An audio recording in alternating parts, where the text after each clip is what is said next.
3:1 మనం బాగా ఎరిగినటువంటి వాక్యము. అక్కడి నుంచి లోతుగా మనం దేవుని వాక్యాన్ని ధ్యానిద్దాం. ఫిలిప్పీ పత్రికే 1ನೇ అధ్యాయం 8ನೇ వచನ ఆ వాక్య భాగం ನೋಡೋಣ. ఫిలిప్పీ పత్రిక పౌలు అపోస్తలుడు ఫిలిప్పీకి రాసిన పత్రిక 3వ అధ్యాయం 1వ వచనం. ಅಪೊಸ್ತಲನ ಬರೆದಿರುವಂತಹ ಫಿಲಿಪ್ಪಿಯರಿಗೆ ಬರೆದ ಪತ್ರಿಕೆ 3ನೇ ಪತ್ರಿಕೆ 1ನೇ ವಚನ. మెట్టుకు నా సహోదరులారా ప్రభునందు ఆనందించుడి. అదే సంగతి మీకు రాయడం కష్టము కాదు, మీకు అది క్షేమకరము. మరలా ఫిలిప్పీ పత్రికే 4వ అధ్యాయం 4వ వచనాన్ని కూడా మనం చదువుకుందాం. ಫಿಲಿಪ್ಪಿಯರಿಗೆ 4ನೇ ಅಧ್ಯಾಯ 4ನೇ ವಚನವನ್ನು ಎಲ್ಲರೂ ಕೂಡಿ ಓದ್ಕೊಳ್ಳೋಣ. ఎల్లప్పుడూ ప్రభువును ఆశించుడి, మరలా చెప్పుదును ఆనందించుడి.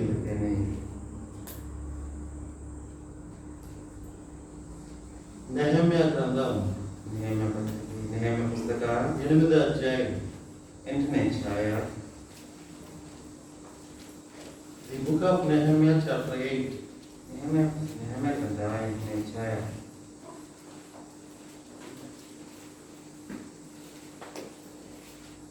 And verse 10. 10ನೇ ವಚನ. 10వ వచనం.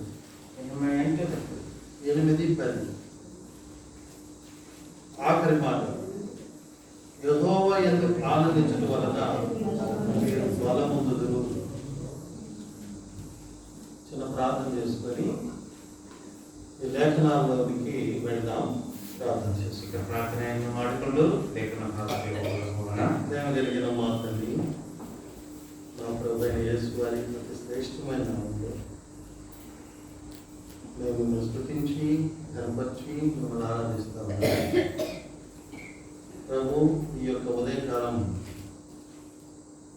ప్రభు దినం, ఈ దినం అంతేకాదు పునరుత్థాన దినముగా ప్రపంచమంతటా ప్రకటించబడుతూ ప్రపంచమంతట్లో నీ భక్తులుగా, నీ విశ్వాసులుగా, ప్రభువు నీ ప్రజలుగా నీ ఆలయాల్లో చేరి భక్తి శ్రద్ధలతో నేను ఆత్మతో సత్యంతో ఆరాధిస్తున్నాను. ఈ దినమును బట్టి ప్రభు, దీని కారణమైన నీ పునరుత్థాన దినాన్ని బట్టి ఎంతో వందనాలు చెల్లిస్తున్నాను. ఇక్కడ ఉన్నటువంటి మా అందరితో కూడా మీ సంతోషము ఉంచండి మాలో, మా సంతోషము మీలో ఉంచండి. మా సంతోషాన్ని మీరు పరిపూర్ణం చేయమని మీ అందు మేము యోహాను సువార్త 16వ అధ్యాయం 23 కోరుకుంటున్నాం. కాబట్టి ప్రభు నందు ఆనందించి ఆరాధించుటకై మా ఇక్కడ ఉన్న ప్రతి ఒక్కరిని మీరు సిద్ధపరచమని ప్రార్థిస్తున్నాను. తెరవబడిన ఆకాశం మా మధ్యలో ఉంచండి. మీ స్వరాన్ని నిలబడజేయండి. మీరు మాతో మాట్లాడండి. వచ్చిన వారు ఈ దినమంతా కూడా ఎవరు ఖాళీగా వెళ్ళకుండా వారికి మీరు ఏ భాగాలు నియమించారో ఆ వాక్య భాగాలను వారి హృదయమందు భద్రపరచుకొని ఆత్మీయ కృపలో బలపరచబడినట్లు మీరే మేలు కొరకై, ఆయన ఆత్మీయ మేలు కొరకై ప్రతి ఒక్కరిని కూడా వారిని జ్ఞాపకం చేసుకోమని ఈ పాద సన్నిధిలో ప్రార్థిస్తూ వస్తున్నాను. చదవబడిన వాక్య భాగముల ద్వారా నీ అందు ఆనందించి ప్రభువా నీ కార్యమందు, నీ పునరుద్ధానమందు అందువల్ల కలిగిన ఆత్మీయ సంతోషించని వారిగా చేసి ఆత్మతో సత్యముతో యథార్థంగా నిన్ను ఆరాధించాలి. ఈ ఆరాధన నీకు అర్పించి మహిమపరచండి. నన్ను, మమ్మలను, మా అందరినీ, మా ప్రాణాత్మ దేహములను సిద్ధపరచండి. ఘనతయు మహిమ ప్రభావం మీకు ఆరోపించుకుంటూ మీ వైపు చూస్తూ వచ్చిన మా అందరి మీద మీరు రక్షించండి. ఈ మహిమకరమైన సాధనాలుగా వారికి చెప్పి నన్ను ఆరాధించిన బిడ్డలు ఈ ఆలయంలో ఉండి నీకే ప్రభావం అన్నట్టు సిద్ధపరచుకున్నాను. మహిమ ఘనత ప్రభావం పొందుతున్నాను. ఈ వైపు చూస్తూ మా ప్రభువైన యేసు వారి శ్రేష్టమైన ప్రార్థించి స్తుతించి గణపరిచి అడిగి వేడుచున్నాము తండ్రి. వచ్చిన వారిని బట్టి వందనములు. మరి ఈ దినం కూడా ఇంకా నిర్లక్ష్యంగా ఉండి నీ దేవుని మందిరానికి సమయానికి రాలేకపోయిన వారితో కూడా దేవుడు ಮಾತಾಡೋಣ ಗಾಕ ನಮ್ಮೆಲ್ಲರ ವಂದನೆಗಳು. ಯಾರು ನಿರ್ಲಕ್ಷ್ಯ ಮಾಡ್ತಾ ದೇವರ ಮಂದಿಗೆ ಬಂದಿಲ್ಲವೋ ಅವರೊಂದಿಗೆ ದೇವರು ಮಾತನಾಡಲಿ. సకాలంలో వారు దేవుని మందిరానికి వచ్చి పాటల నుండి స్టార్టింగ్ ప్రార్థన నుండి పాటలు, ఆరాధన వర్తమానం, తర్వాత ఆరాధించే సమయం, పల్ల వర్తమానం, పల్లవచ్చే సమయం, ఆఖరి అనౌన్స్మెంట్లు, ఆఫరింగ్స్, ముగించే సమయం, బెనడిక్షన్ వరకు కూడా ఉంటుంది. సంపూర్ణమైన దేవుడి సన్నిధిని అనుభవించబడింది ప్రార్థన మందిరం. ದೇವರ ಆರಾಧನೆ ಮೊದಲಾಗಿಂತ ಮೊದಲೇ ಬಂದು ಮೊದಲನೇ ಪ್ರಾರ್ಥನೆಯಿಂದ ಹಾಡು ದೇವರ ವಾಕ್ಯದಲ್ಲಿ ಇಮೇಜಿನಲ್ಲಿ ಮತ್ತು ಕೊನೆ ಪ್ರಾರ್ಥನೆವರೆಗೆ ಇರುವುದಾದರೆ ಅದಕ್ಕೆ ಎಷ್ಟು ಧನ್ಯಕರವಾದಂಥದ್ದು. అయితే సంతోషకరమైన విషయం ఏంటంటే, సంతోషకరವಾದ విషయం ఏంటంటే సమస్త జనములలో దేవుడు ఇజ్రాయేలీని ఏర్పరచుకున్నట్టు ಎಲ್ಲ ಜನಗಳಲ್ಲಿ ದೇವರು ಇಸ್ರಾಯೇಲರನ್ನು ಆರಿಸಿಕೊಂಡ ಹಾಗೆ ఈ సమయాన్ని వాక్యం మిస్ కాకుండా ఈ ధారవాడ ప్రాంతం, హుబ్లీ ప్రాంతం నుండి దేవుడు మిమ్మల్ని ఏర్పరచుకొని ఇక్కడ తీసుకొని వచ్చాడు సకాలంలో. అందరూ ದೇವರಿಗೆ ಸ್ತೋತ್ರ ಏನಂದ್ರೆ ಈ ಧಾರವಾಡ ಪಟ್ಟಣದಲ್ಲಿ ನಿಮ್ಮನ್ನು ಆರಿಸಿಕೊಂಡು ಸಮಯಕ್ಕೆ ನಿಮ್ಮನ್ನು ಇಲ್ಲಿ ಕರ್ಕೊಂಡು ಬಂದಿದ್ದಕ್ಕಾಗಿ ದೇವರಿಗೆ ಸ್ತೋತ್ರಗಳು. ಬಾಂಬೆ నుంచి ಬ್ರದರ್ಸ್ వచ్చినందుకు కూడా ఎంతో వందనాలు. ಮುಂಬೈಯಿಂದ ಬ್ರದರ್ಸ್ ಬಂದಿದ್ದಕ್ಕಾಗಿ ಎಷ್ಟೋ ವಂದನೆಗಳು. కాబట్టి ఈ సమయంలో ఒక ప్రత్యేకమైన దినం కనుక అనగా ప్రభువారు మానాన్ని గెలిచి సమాధిని గెలిచి మూడో దినాన సజీవుడై లేచిన దినము కనుక పునరుత్థాన దినముగా ఈ దినం ఉంది కనుక ఈ దినము పౌలు అపోస్తలుడు చెప్పిన మాటలు మనము సంతోషిస్తున్నాం. ಈ ದಿನವು ಪ್ರತ್ಯೇಕವಾದಂಥ ದಿನವು ಮತ್ತೆ ದೇವರು ಸತ್ತು ಪುನರುದ್ಧಾರವಾದಂಥ ದಿನವಾದ್ದರಿಂದ ಅಪೊಸ್ತಲರು ಹೇಳಿದಂಥ ವಾಕ್ಯದಲ್ಲಿ ನೋಡ್ಕೊಳ್ಳೋಣ. ఏమిటి అని అంటే, అదేనంటే ప్రభువునందు ఆనందించుడి, మరలా చెప్పుదును ప్రభువునందు ఆనందించుడి. ಕರ್ತನಲ್ಲಿ ಆನಂದಿಸ್ರಿ ಮತ್ತೆ ಹೇಳ್ತೇನೆ, ಕರ್ತನಲ್ಲಿ ಆನಂದಿಸ್ರಿ. మరలా రెండవ మాట కూడా చదువుకున్నాం. ಎರಡನೇ ಮಾತು ಕೂಡ ఫిలిప్పీ పత్రిక 4:4లో ప్రభువునందు ఆనందించుడి, మరలా చెప్పుదును ప్రభువునందు ఆనందించుడి. ಯಾವಾಗಲೂ ಕರ್ತನಲ್ಲಿ ಸಂತೋಷಿಸಿರಿ, ಸಂತೋಷಪಡ್ರಿ ಎಂದು ತಿರುಗಿ ಹೇಳುತ್ತೇನೆ. పౌలు అపోస్తలుడు ఒకసారి కాదు ఆ మాట చెప్పింది. పౌలు అపోస్తలుడు ఒకసారి ఈ మాటను ಹೇಳಿದ್ದಾರೆ. 2 సార్లు అదే మాటను ప్రస్తావించాడు ప్రభు గురించి. కర్తన గురించి 2 సార్లు అదే మాటను ಹೇಳಿದ್ದಾರೆ. ఏమని? ప్రభునందు ఆనందించుడి, మరలా చెప్పుదును ప్రభునందు. ಏನಂದ್ರೆ ಕರ್ತನಲ್ಲಿ ಆನಂದಿಸ್ರಿ ಮತ್ತೆ ತಿರುಗಿ ಹೇಳ್ತೇನೆ, ಸಂತೋಷ ಪಡ್ರಿ ಎಂಬುದಾಗಿ. టోటల్ ఈ 2 వచనాల్లో ఎన్నిసార్లు ప్రభునందు ఆనందించమన్నాడు? ಈ 2 ವಚನಗಳಲ್ಲಿ ಎಷ್ಟು ಸಾರಿ ಕರ್ತನಲ್ಲಿ ಆನಂದಿಸ್ರಿ ಎಂಬುದಾಗಿ ಕರ್ತನ ಹೇಳ್ತಿದ್ದಾನೆ? కరెక్ట్. 4 సార్లు. 4 సారి ఆనందించుడి, సంతోషిసిరి, ప్రభునందు ఆనందించుడి, కర్తನಲ್ಲಿ సంతోషిసిరి, ఆనందించుడి, సంతోషపడి, ఎల్లప్పుడూ ప్రభునందు ಯಾವಾಗಲೂ ಕರ್ತನಲ್ಲಿ ಆನಂದಿಸಿರಿ. అలా ఆనందించడం వల్ల ప్రభు అను మరి ఆ వ్యక్తి వల్ల ఎందుకని మనం ఆయన ఏ విధంగా ఆయన ఎందు మనము ಸಂತೋಷಿಸಗಲಂ. ಆನಂದಿಸುವುದಂದ್ರೆ ಕರ್ತನಲ್ಲಿ ಯಾವ ರೀತಿಯಲ್ಲಿ ನಾವು ಆನಂದಿಸುತ್ತೇವೆ? ఆయన యందు ప్రభువును ఆనందించడానికి ఆయనలో ఉన్న విశేషతలను మనం జ్ఞాపకం చేసుకున్నాం ఈ దినం. ಕರ್ತನಲ್ಲಿ ಆನಂದಿಸುವುದಕ್ಕೆ ಆತನಲ್ಲಿರುವಂತಹ ವಿಶೇಷತೆಗಳನ್ನು ನಾವು ಧ್ಯಾನ ಮಾಡಿಕೊಳ್ಳೋಣ. ಮೊದಲನೇ ಕೊರಿಂಥಿ 15వ అధ్యాయం 15ನೇ ಅಧ್ಯಾಯ 20వ వచనం చదవండి. 15:20. First Corinthians chapter 15 and verse 20 please. ఇప్పుడైతే నిద్రించిన వారిలో ప్రథమ ఫలముగా క్రీస్తు మృతుల్లో నుండి లేపబడి ఉన్నాడు. చాలు. ప్రథమ ఫలముగా అంటే ఆ మాటకు అర్థం ఏంటండి? ప్రథమ ఫలವಾಗಿ ಎಂಬ ಮಾತಿಗೆ ಅರ್ಥವೇನ್ರಿ? ఒక చెట్టుకి మొట్టమొదటి కాయ వస్తే దాన్ని ఏమంటామండి? ಗಿಡಕ್ಕೆ ಮೊದಲನೇ ಫಲವನ್ನು ಕೊಡುವುದಾದ್ರೆ ಅದಕ್ಕೆ ಏನಂತೇವೆ? తర్వాత ఆ కాయ నుండి ఆ కాయలో ఉన్న విత్తనాల నుండి ఇంకెన్ని చెట్లైనా రావచ్చు, ఎన్ని మొక్కలైనా రావచ్చు. కానీ ప్రథమ ఫలము ఆ మొట్టమొదటి పండే. ಪ್ರಥಮ ಫಲ ಅಂದ್ರೆ ಆ ಗಿಡದಿಂದ ಅನೇಕ ಹಣ್ಣುಗಳಾಗಬಹುದು ಅಥವಾ ಆ ಗಿಡದಿಂದ ಅನೇಕ ಗಿಡಗಳು ಕೂಡ ಬಂದಿರಬಹುದು. ಆದರೆ ಪ್ರಥಮ ಫಲವು ಮೊದಲನೇದಾಗಿ ಆ ಗಿಡಕ್ಕೆ ಬಂದಿರುವಂತಹ ಮೊದಲನೇ ಫಲವೇ ಪ್ರಥಮ ಫಲವು. లేక మొట్టమొదట కాసిన పువ్వే ఆ చెట్టుకి మనము ప్రథమ ఫలము అని. ಇಲ್ಲದಿದ್ದರೆ ಮೊದಲನೇದಾಗಿ ಬಂದಂತ ಹೂವೇ ಅದನ್ನು ಪ್ರಥಮ ಫಲ ಎಂಬುದಾಗಿ ಹೇಳುತ್ತೇವೆ. అలాగే ఈ లోకములో మరణం అనేది ఒక మనుషుని ద్వారా సంప్రాప్తమైందని రోమాపత్రిక 5:11-12 చూడగలరు. ರೋಮ 11 ನೋಡ್ತೇವೆ. ಒಬ್ಬ ಮನುಷ್ಯನಿಂದ ಮರಣವು ಎಲ್ಲರಿಗೂ ಸಂಪ್ರಾಪ್ತವಾಯಿತು. ఆ ఒక మనిషి ఎవరండి? ఆ ఒక్క మనిషి పేరేమిటి? అతని ಹೆಸರೇನು? మన మూల పితరుడు. పితరుడు కూడా కాదండి, ఆ పితరుడికి పితరుడు అంటే మన మూల పితరుడు. ನಮ್ಮ ಮೂಲ ಪಿತರನಾದಂತಹ ಮನುಷ್ಯನು పాపం చేసిన వాడై పాపం వల్ల శాపము మరణాన్ని పొందాడు దేవుని ద్వారా. ಆತನು ಪಾಪವನ್ನು ಮಾಡಿ ಪಾಪದಿಂದ ಶಾಪ ಮತ್ತೆ ಮರಣವನ್ನು ಕೂಡ ಆತ ತೆಗೆದುಕೊಂಡಿದ್ದಾನೆ. ಯೆಶಯಾ ಗ್ರಂಥం ಯೆಶಯಾ ಗ್ರಂಥ 43:27. ಯೆಶಯಾ ಗ್ರಂಥ 43:27. నీ మూల పితరుడు పాపం చేసిన వాడే నీ మధ్యవర్తులు నా మీద తిరుగుబాటు చేసినవాడు. నీ మూల పితరుడు అంటే ఎవరండి? ನಿಮ್ಮ ಮೂಲ ಪಿತರನು ಯಾರಂದ್ರೆ? ఎవరు? విజయరావు గారు.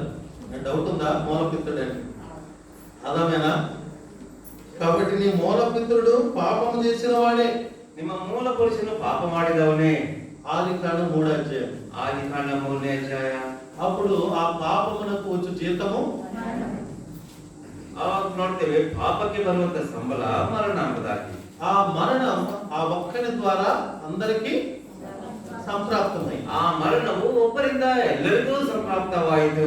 కాబట్టి మరణం చూడక బ్రతుకు నరుడు లేడంట. ಆದ್ರಿಂದ ಮರಣವನ್ನು ನೋಡದೆ ಬ್ರತುಕುವಂತ ಮನುಷ್ಯನು ಯಾರಿಲ್ಲ ಎಂಬುದಾಗಿ ನೋಡ್ತೇವೆ. అలాగే ఆ మరణం తర్వాత సమాధిలో కుళ్ళిపోతుంది కదా శవం. ಆ ಮರಣದ ಶವವು ಅಥವಾ ಕೊಳೆತು ಹೋಗುತ್ತದಲ್ಲ, ఆ కుళ్ళిపోవటం కూడా చూడకుండా ఉండే నరుడు భూమి మీద లేడు. ಅದನ್ನು ನೋಡದೇ ಇರುವಂತ ಮನುಷ್ಯನು ಭೂಮಿ ಮೇಲೆ ಇಲ್ಲ ಎಂಬುದಾಗಿದೆ. చూడండి ఆ మాట వాక్య గ్రంథంలో నుండి చూద్దాం.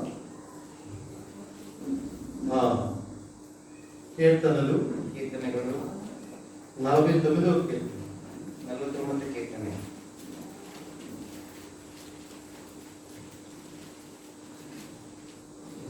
ఏడు 8 వచ్చిన ఎవడు ఏ విధం చేతనైనను తన సహోదరుని విమోచింపలేడు. వాడు కుళ్ళు చూడక నిత్యము బ్రతుకున్నట్లు వారి నిమిత్తము దేవుని సన్నిధికి ప్రాయశ్చిత్తం చేయగలవాడు ఎవడునూ లేడు. ఎందుకు అంటే వారి ప్రాణ విమోచన ధనము బహు గొప్పది. అది ఎన్నటికీ తీరక అట్లుండవలసిందే. వారు ఎంతటి స్థితి గలవారైనా వాడు మానవుడైతే చాలు. ಅವನೆಂತ ಸ್ಥಿತಿ ಆದರೂ ಕೂಡ ಅದು ಮಾನವನಾದರೆ ಸಾಕು. వారు జ్ఞానులైనా, ಅವರು ಜ್ಞಾನರಾದರು, ఆస్తి గలవారైనా, ఆస్తి ఉన్నవారు, చందం గలవారైనా, ಹೆಚ್ಚು సౌందర్యం ఉన్నవారు, ఏ స్థితి గలవారైనా ఎంత స్థితి ఆದರೂ సಹ వాడు ఆ మానవుడైతే చాలు. అతను మానవునారే సాకు. వాడు తప్పక కుళ్ళు మరణించవలసిందే, కుళ్ళు చూడవలసిందే. అతను తప్పదే మరణించಬೇಕಾಗಿದೆ. 10-11 వచనాలు కూడా చదువు. 10-11. జ్ఞానులు చనిపోతున్న సంగతి అతనికి కనబడకుండా పోదు. మూర్ఖులను పశుప్రాయులను ఏకముగా నశించురు. వారు తమ ఆస్తిని ఇతరులకు విడిచిపెట్టుదురు. తమ ఇల్లు నిరంతరము నిలిచిననియు తమ నివాసములు తరతరములకు ఉండుననియు వారు అనుకొందురు. తమ భూములకు తమ పేర్లు పెట్టుదురు. ఘనత వహించిన వాడైనను మనుషుడు నిరోజాలుడు. వాడు నశించు మృగములను కోరినవాడు. కొన్ని మృగాలు అరణ్యంలో చనిపోయాయి, అక్కడే పడి ఉంటాయి. ఎక్కడ చనిపోతాయి వాడే పడిపోయి ఉంటాయి శవాలుగా. ಆ ಅರಣ್ಯದಲ್ಲಿ ನಾವು ನೋಡ್ತೇವೆ, ಕಾಡಿನಲ್ಲಿ ಕೆಲವೊಂದು ಪಶುಗಳು ಸತ್ತು ಹೋಗಿ ಅಲ್ಲೇ ಬಿದ್ದಿರ್ತವೆ. రోజులు గడిచే కొంది ఆ శవాలు పుల్లు పట్టి పురుగులు పట్టడం చూస్తూ ఉంటాం. ನಾವು ನೋಡ್ತೇವೆ ಆ ಶವಗಳಿಗೆ ಆ ಶವಗಳು ಕೊಳೆತು ಹೋಗಿ ಹುಳ ಹಿಡಿಯುವುದನ್ನು ನೋಡ್ತೇವೆ. మానవుడు అలాగూ తన మరణాన్ని పుల్లును చూడగలిగిన చూసేటువంటి వాడే కానీ వాటి నుండి తప్పించబడేవాడు ప్రభు అయిన యేసు క్రీస్తు అను దేవుని పుత్రుడు మన రక్షకుడు ఈ లోకానికి వచ్చే వరకు లేదు. ಮಾನವನು ಇದನ್ನು ನೋಡದೇ ಇರಬೇಕಾಗಿದೆ. ಆದರೆ ಯಾವಾಗವರೆಗಂದ್ರೆ ಯೇಸು ಕ್ರಿಸ್ತನು ತಿರುಗಿ ಲೋಕಕ್ಕೆ ಬರುವವರೆಗೆ అలాంటి భయంకరమైన మరణాన్ని ప్రభు మృంగివేసి ఆ మరణ భయములో ఉన్న వారిని కూడా ప్రభు తన యందు విశ్వాసం ఉంచిన వారిని వారి పాపములు కూడా ఆయన పరిశుద్ధ రక్తములో కడిగి పవిత్రపరిచి మానవ నుండి జీవంలోకి దాటించి నడిపించే ప్రయత్నం చేస్తూ వచ్చాడు. ಅಂತ ಪರಿಸ್ಥಿತಿಯಲ್ಲಿದ್ದಂತ ಮನುಷ್ಯನನ್ನು, ಮರಣದ ಭಯದಲ್ಲಿದ್ದಂತ ಮನುಷ್ಯನನ್ನು ಆತನು ಅವರನ್ನು ರಕ್ಷಿಸಿ ಮರಣ ಭಯದಿಂದ ಜೀವಕ್ಕೆ ದಾಟಿಸಿದ್ದಾನೆ. దాని కొరకై నిద్రించిన వారిలో ఈ భూమి మీద ప్రప్రథమ ఫలముగా క్రీస్తు ప్రభువే లేపబడ్డాడు. నుండి ಆದ ಕಾರಣ సమాధి నుండి ಆದ ಕಾರಣ ಪ್ರಥಮವಾಗಿ ಸಮಾಧಿಯಿಂದ ಮತ್ತು ಮರಣದಿಂದ ಸಮಾಧಿಯಿಂದ ಪ್ರಥಮ ಫಲವಾಗಿ ಕ್ರಿಸ್ತನು ಈ ಲೋಕಕ್ಕೆ ಬಂದು ಆತನು ತಿರುಗಿ ಎದ್ದಿದ್ದಾನೆ. ప్రథమ ఫలం అని ఎందుకు అన్నాము అంటే అప్పటి వరకు ఎవరు తిరిగి మరణాన్ని జయించి తిరిగి లేచిన వారు లేరు. ಪ್ರಥಮ ಫಲ ಎಂದು ಮಾತನ್ನು ಯಾಕೆ ಹೇಳಿದ್ರು ಅಂದ್ರೆ ಅಷ್ಟವರೆಗೆ ಮರಣವನ್ನು ಹೊಂದಿ ತಿರುಗಿ ಎದ್ದವರು ಯಾರೂ ಇಲ್ಲ. అదొక కొత్త సంగతి, ಅದೊಂದು ಹೊಸ ವಿಷಯ. ಅದು చూడండి యెషయా గ్రంథము, ಯೆಶಾಯ ಗ್ರಂಥ. ఆ రోజుల్లో సెన్సేషన్ ఆ మాట. ಆ ದಿನಗಳಲ್ಲಿ ಎಷ್ಟೋ ಮುಖ್ಯವಾದಂತ ಮಾತಿದು, ಪ್ರಬಲವಾದಂತ ಮಾತಿದು. ప్రవక్త యెషయా గ్రంథము 44వ అధ్యాయం 44ನೇ ಅಧ್ಯಾಯ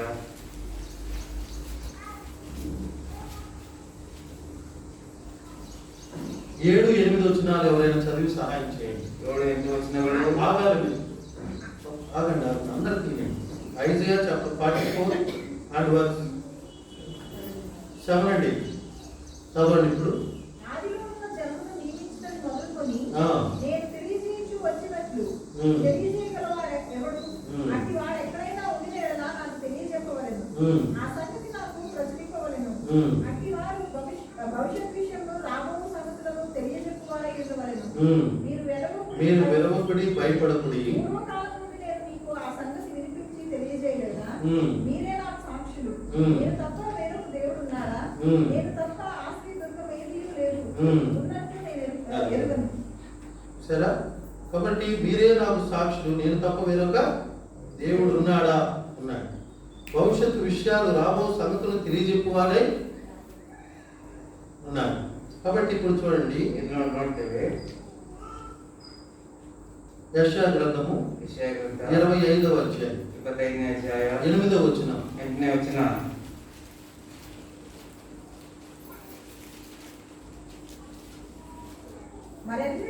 మరెన్నడూ ఉండకుండా మరణమును ఆయన మృంగివేయును. చాలండి.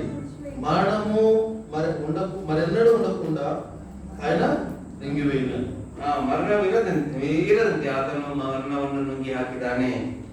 అందుకని క్రీస్తు ప్రభు అలాంటి గొప్ప కార్యాన్ని భూమి మీద చేయడానికి ఆయన 3వ దినాన సజీవుడై మరణం నుండి సజీవుడై లేచాడు. ಅಂತ ಕ್ರಿಸ್ತನಾದವನು ಪ್ರಥಮ ಫಲವಾಗಿ ಮರಣದಿಂದ ಎದ್ದಿದ್ದಾನೆ. మరణం అనేది తన నమ్మిన వారికి ఎన్నడూ ఉండదు. ಮರಣವು ತನ್ನ ನಂಬಿದವರಿಗೆ ಎಂದಿಗೂ ಇರುವುದಿಲ್ಲ. వారు కూడా ఆయన వలె తిరిగి లేస్తారు, ಅವರು ಕೂಡ తిరిగి ఆతన ಹಾಗೆ ಹೇಳುತ್ತಾರೆ అనేటువంటి ఒక గొప్ప సత్యాన్ని, దేవుని సంకల్పాన్ని క్రీస్తు ప్రభు ద్వారా ఈ భూలోకములో మన కొరకు దేవుడు నెరవేర్చాడు. ಅನ್ನುವಂತ ಮಾತುಗಳನ್ನು, ನಿಜವಾದಂತ ಮಾತುಗಳನ್ನು ಆತನ ಭೂಲೋಕದಲ್ಲಿ ನಮಗೆ ತಿಳಿಸಿದ್ದಾನೆ. 1 ಕೊರಿಂಥಿ 15వ అధ్యాయం కూడా, 1 ಕೊರಿಂಥಿ 15ನೇ 15వ అధ్యాయం 15ನೇ అధ్యాయ 21వ వచనం. మనుషుని ద్వారా మరణం వచ్చిన కనుక ఆగండి అమ్మా, నేను అదే మీకు చెప్పింది. మీరు ఈరోజు జన్మదిన కాకుండా 2 రోజుల నుంచి నేను అదే నేర్పిస్తూ వస్తున్నాను. ఎందుకంటే బ్రదర్స్ కూడా చదవాలి. అప్పుడు అందరూ దేని వాక్యాలను చూడగలుగుతారు, చదవగలుగుతారు. చదవండి. 1 కొరింథీ 15:21. 1 కొరింథీ 15:21. బ్రదర్, మనుషుల ద్వారా మరణము వచ్చిన కనుక మనుషుల ద్వారానే మృతుల పునరుద్ధానము కలిగెను. ఆదామునందు అందరూ ఎలాగ మృతి పొందుచున్నారో అలాగుననే క్రీస్తునందు అందరూ బ్రతికింపబడుదురు. 23లో ప్రతి వాడును తన తన వరుసలోనే బ్రతికింపబడును. అయితే ప్రథమ ఫలము మర్చిపోవద్దు, ఆయన క్రీస్తు అన్నాడు. తర్వాత క్రీస్తు వచ్చినప్పుడు ఆయన వారు ಬ್ರತಿಕಿಂಪಬಡುವರು. ಇಲ್ಲ ನೋಡ್ತೇವೆ. ಯಾವ ಪ್ರಕಾರ ಆದಾಮನ ಸಂಬಂಧದಲ್ಲಿ ಎಲ್ಲರೂ ಸಾಯುವರು, ಅದೇ ಪ್ರಕಾರ ಕ್ರಿಸ್ತನ ಸಂಬಂಧದಿಂದ ಎಲ್ಲರೂ ಜೀವಿತರಾಗುವರು. ಆದರೆ ಪ್ರತಿಯೊಬ್ಬನು ತನ್ನ ತರಗತಿಯಲ್ಲಿರುವವನು ಕ್ರಿಸ್ತನು ಪ್ರಥಮಗೊಳ್ಳ, ತರುವಾಯ ಕ್ರಿಸ್ತನ ಪ್ರತ್ಯಕ್ಷತೆಯಲ್ಲಿ ಆತನವರು ಎದ್ದು ಬರುವವರು.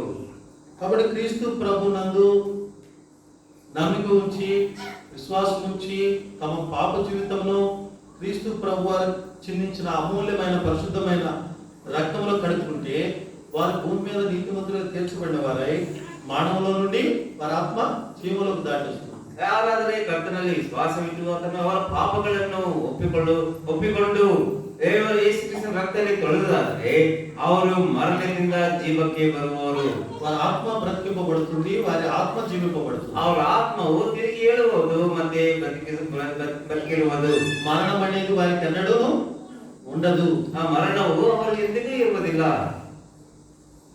ఈ విషయದಲ್ಲಿ హోషేయ గ్రంథంలో ఒక సూచనగా దేవుడు, ಒಂದು ಸೂಚನೆಯಾಗಿ ದೇವರು ఈ మాటను ఎఫ్రాయిం గురించి చెప్పి ఉన్నాడు. ఎఫ్రాయిం గురించి దేవుడు యేసు క్రీస్తును ಹೇಳಿದ್ದಾರೆ, ದೇವರು ಹೇಳಿದ್ದಾರೆ.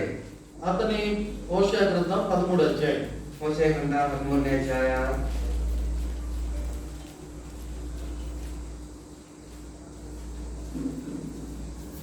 14వ వచనం. 14వ వచనం. హోషేయ గ్రంథం 13వ అధ్యాయం 14వ వచనం. హోషేయ గ్రంథం 13వ అధ్యాయం 14వ వచనం.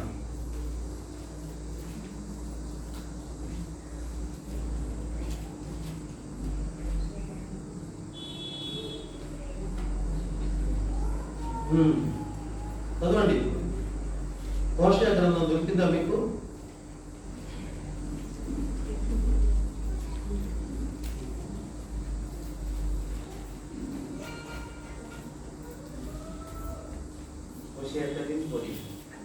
I will ransom them from the power of the grave. I will redeem them from death. O death, I will be thy place. O grave, I will be thy destruction. ఆయనను పాతాళ వశముల నుండి నేను వారిని విమోచింతును, మృత్యు నుండి వారిని రక్షింతును. అండర్లైన్ చేసుకుంటాను. ನಾನು ಅದನ್ನು ಪಾತಾಳದ ದುರಾಂತದಿಂದ ಬಿಡಿಸಲು, ಮರಣದಿಂದ ಉದ್ಧರಿಸಲು, ಮಗವೇ ನಿನ್ನ ఓ మరణమా నీ విజయం ఎక్కడ? ఓ మరణమా నీ ముల్లెక్కడ? పశ్చాత్తాపము నాకు పుట్టదన్నాడు. ಓ ಮರಣವೇ ನಿನ್ನ ಮುಳ್ಳೆಲ್ಲಿ, ಓ ಮರಣವೇ ನಿನ್ನ ಕೊಂಡಿಯಲ್ಲಿ ಪಶ್ಚಾತ್ತಾಪವು ನಿನಗಿಲ್ಲವೋ. ఎందుకంటే మరణంతో క్రీస్తు ప్రభు డిష్యూ లాగా మాట్లాడాడు. ಯಾಕಂದ್ರೆ ಮರಣದೊಂದಿಗೆ ಯೇಸು ಕ್ರಿಸ್ತನವರು ಅವರೊಂದಿಗೆ ಜಗಳ ಮಾಡುತ್ತಿದ್ದಾರೆ. ఇక ఓ మరణమా నీవు నన్ను నమ్మిన వారి మీద ప్రభుత్వం చేయలేవు. ಓ ಮರಣವೇ ನೀನು ನನ್ನನ್ನು ನಂಬಿದವರ ಮೇಲೆ ನೀನು ప్రభుత్వ ಮಾಡೋದಿಲ್ಲ. నన్ను నమ్ముకున్న వారిని మానవుల నుండి మృత్యు నుండి రక్షిస్తాను. నన్ను ನಂಬಿದವರನ್ನು ನಾನು ಮೃತ್ಯುದಿಂದ ಅವರನ್ನು ಎಬ್ಬಿಸ್ತೇನೆ. పాతాళ వశములో పడకుండా వారిని విమోచిస్తాను. పాతాళದ ಕೈಯಲ್ಲಿ తెస్తాను. పాతాళ కైಯಲ್ಲಿ ಅವರು ಬೀಳದೆ ನಾನು ಅವರನ್ನು ತಪ್ಪಿಸ್ತೇನೆ. మానవుల నుండి జీవంలోకి వారి ఆత్మను దాటించుకొస్తాను. ಅವರ ಆತ್ಮವನ್ನು ಮರಣದಿಂದ ಜೀವಕ್ಕೆ ದಾಟಿಸ್ತೇನೆ. నేను జీవిస్తున్నాను కనుక వారును యుగయుగములో జీవిస్తారు. నా వారు ನಾನು ಜೀವಿಸುತ್ತಿದ್ದೇನೆ ಕಾರಣ ನನ್ನವರು ಯುಗ ಯುಗಾಂತರೂ ಜೀವಿಸುತ್ತಾರೆ. యోహాను సువార్త 14:19. Johne's gospel chapter 14 and verse 19. యోహాను సువార్త 14:19. అయితే మీరు నన్ను చూస్తారు, నేను జీవిస్తున్నాను కనుక మీరు జీవిస్తారు. ఏమంటే ఆ మాట మరి చదవండి. అయితే మీరు నన్ను చూస్తారు, నేను జీవించుచున్నాను కనుక మీరును కాబట్టి మనకు ప్రథముగా మృతుల నుండి లేపబడిన క్రీస్తుని చూపించాడు తండ్రి అయిన దేవుడు. ఆయనలో మన జీవం దాచబడి ಪ್ರಥಮ ಫಲವಾಗಿ ಆತನು ಜೀವಿಸುತ್ತಿದ್ದಾನೆ, ಅದರಿಂದಾಗಿ ನಮ್ಮ ಜೀವವು ಆತನಲ್ಲಿದೆ. క్రీస్తులో ఐక్యం చేయబడిన మన ప్రాణాత్మ జీవములు ఆయన తిరిగి లేచుట ద్వారా మనం కూడా లేపబడతాం. ಕ್ರಿಸ್ತನಲ್ಲಿ ಐಕ್ಯವಾಗಿರುವಂತಹ ಆತನಲ್ಲಿ ನಾವು ಇರೋದ ಕಾರಣ ನಾವು ಸತ್ತರೂ ಕೂಡ ತಿರುಗಿ ಹೇಳುತ್ತೇವೆ. ಮೃತ್ಯು నుండి రక్షించబడి తిరిగి లేపబడతాం. జీవములోనికి, ಮರಣದಿಂದ ತಿರುಗಿ ನಾವು ಜೀವಕ್ಕೆ ಹೇಳುತ್ತೇವೆ. నిత్య జీవములోనికి, ನಿತ್ಯ ಜೀವಕ್ಕೆ, ಸಮೃದ್ಧಿ అయిన జీవములోనికి, ಸಮೃದ್ಧಿಯಾದಂತ ಜೀವಕ್ಕೆ, శాశ్వతమైన జీవములోనికి, ಶಾಶ್ವತವಾದಂತ ಜೀವಕ್ಕೆ, జీవములోనికి,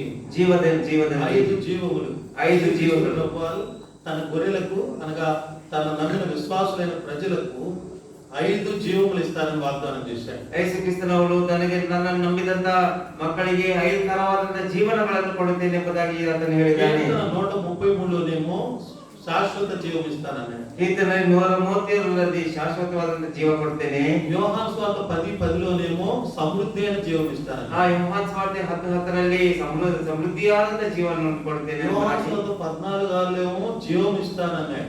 యోహాను సువార్త 14:6ರಲ್ಲಿ ನಾನು ಜೀವ ಕೊಡುತ್ತೇನೆ ಎಂಬುದಾಗಿ ಹೇಳಿದ್ದಾನೆ. రోమపత్రిక 6:23లోనేమో నిత్య జీవం ఇస్తానన్నాడు. రోమపత్రిಕೆ 6:23ರಲ್ಲಿ ನಾನು ನಿತ್ಯ ಜೀವ ಕೊಡುತ್ತೇನೆ ಎಂಬುದಾಗಿ ಹೇಳಿದ್ದಾನೆ. యోహాను సువార్త 14:19లోనేమో శాశ్వత జీవం ఇస్తానన్నాడు. యోహాను సువార్త 14:19ರಲ್ಲಿ ನಾನು ಶಾಶ್ವತವಾದಂತ ಜೀವನ ಕೊಡುತ್ತೇನೆ ಎಂಬುದಾಗಿ ప్రభు నన్ను ఆనందించుడి, మరలా చెప్పుదును ప్రభు నన్ను ఆనందించుడి. ಆದ ಕಾರಣ ಕರ್ತನಲ್ಲಿ ಸಂತೋಷಿಸಿರಿ, ತಿರುಗಿ ಹೇಳುತ್ತೇನೆ ದೇವರು ಸಂತೋಷಿಸಿರಿ ಎಂಬುದಾಗಿ. Rejoice in the lord, always rejoice in the lord. ಯಾವಾಗಲೂ ಕರ್ತನಲ್ಲಿ ಸಂತೋಷಿಸಿರಿ. ఇంకొన్ని విషయాలు, ಇನ್ನು ಕೆಲವು ವಿಷಯಗಳನ್ನು ನೋಡೋಣ. క్రీస్తు ప్రభు మృతుల నుండి లేపబడటం ద్వారా మనకు కలిగిన కొన్ని ఆత్మీయ, మనకు అనగా ఆయన నమ్మిన విశ్వాసమైన మనకి ఈ భూమి మీద కొన్ని ఆత్మీయ మేలు కలిగినాయి. ಕ್ರಿಸ್ತನಲ್ಲಿ ಎದ್ದಿದ್ದಂತ ನಮಗೆ ಆತ್ಮೀಯ ವಿಷಯಗಳನ್ನು, ಕೆಲವು ವಿಷಯಗಳನ್ನು ನಮಗೆ ಅನುಗ್ರಹಿಸಿದ್ದಾರೆ. ಮೊದಲನೇ ಕೊರಿಂಥಿ 15ನೇ ಅಧ್ಯಾಯ 15ನೇ ಅಧ್ಯಾಯ 17వ వచనం. 17ನೇ ವಚನ. క్రీస్తు లేపబడని ఎడల మీ విశ్వాసము వ్యర్థమే, మీరికను పాపములోనే ఉన్నారు. చాలండి. ಕ್ರಿಸ್ತನಲ್ಲಿ ಬರಲಿಲ್ಲವಾದರೆ ನಿಮ್ಮ ನಂಬಿಕೆಯು ನಿಷ್ಪ್ರಯೋಜನವಾಗಿದೆ. క్రీస్తు మృతుల్లో నుండి లేపబడకపోతే మన విశ్వాసం వ్యర్థమేనంట. మనం ఇంకా పాపంలోనే ఉన్నవారా? ಕ್ರಿಸ್ತನು ಎದ್ದು ಬರುವುದನ್ನು ನಾವು ನಂಬದಿದ್ದರೆ ನಮ್ಮ ವಿಶ್ವಾಸ ವ್ಯರ್ಥವೇ, ಮತ್ತೆ ನಾವು ತಿರುಗಿ ಎದ್ದು ಬರಲಿಲ್ಲ. కాబట్టి మనము క్రీస్తు మృతునందుతాడు కానీ మనం కూడా పాపంలోనే ఉండి వచ్చే జీతం మానం. ಕ್ರಿಸ್ತನು ಮೃತ್ಯು ಹೊಂದಿದ ಕಾರಣ ಪಾಪದಿಂದ ಬರುವಂತದ್ದು ಮೃತ್ಯು. ఇక క్రీస్తు ప్రభుని దేవుడిగా నమ్మి విశ్వసించాల్సిన అవసరత, అగత్యము మానవునికి ఏమి ఉండేది కాదు. ಇನ್ನು ಹಾಗಾದ್ರೆ ಇನ್ನು ಕ್ರಿಸ್ತನನ್ನು ನಂಬುವಂತ ಅವಶ್ಯಕತೆ ಮಾನವನಿಗೆ ಯಾಕೆ? అయితే క్రీస్తు మృతుల్లోని ప్రథమగా లేపబడ్డాడు కాబట్టి మన పాపములు మన నుండి క్షమించబడే అవకాశం దొరికింది. దేవుడు కనుక ಕ್ರಿಸ್ತನು ಪ್ರಥಮ ಫಲವಾಗಿ ಆತನು ಎದ್ದ ಕಾರಣ ನಾವು ನಮ್ಮನ್ನು ದೇವರಾಗಿದ್ದ ಕಾರಣ ಆತನು ನಮ್ಮನ್ನು ಕ್ಷಮಿಸಲಿದ್ದಾನೆ. అపోస్తల కార్యములు, ಅಪೊಸ್ತಲ ಕೃತ್ಯಗಳು 13వ అధ్యాయము 13ನೇ ಅಧ್ಯಾಯ 38వ వచనం. 38ನೇ ವಚನ.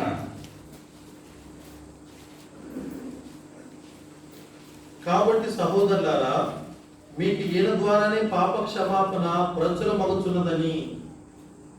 కాబట్టి క్రీస్తు యేసు ప్రభు ద్వారా మనకేమి ప్రచురమవుతుందంట? ఈ లోకంలో ఉన్న మనకి, ಲೋಕದಲ್ಲಿ ನಮಗೆ ఆయన మృతులను లేపబడటం ద్వారా పాప క్షమాపణ మనకి ఆయన నామలో ఉందని ప్రచురపరచబడింది. ಆತನು ಮೃತ್ಯುದಿಂದ ಎದ್ದ ಕಾರಣ ಪಾಪ ಕ್ಷಮಾಪಣೆಯು ಆತನ ಹೆಸರಿನಲ್ಲಿದೆ.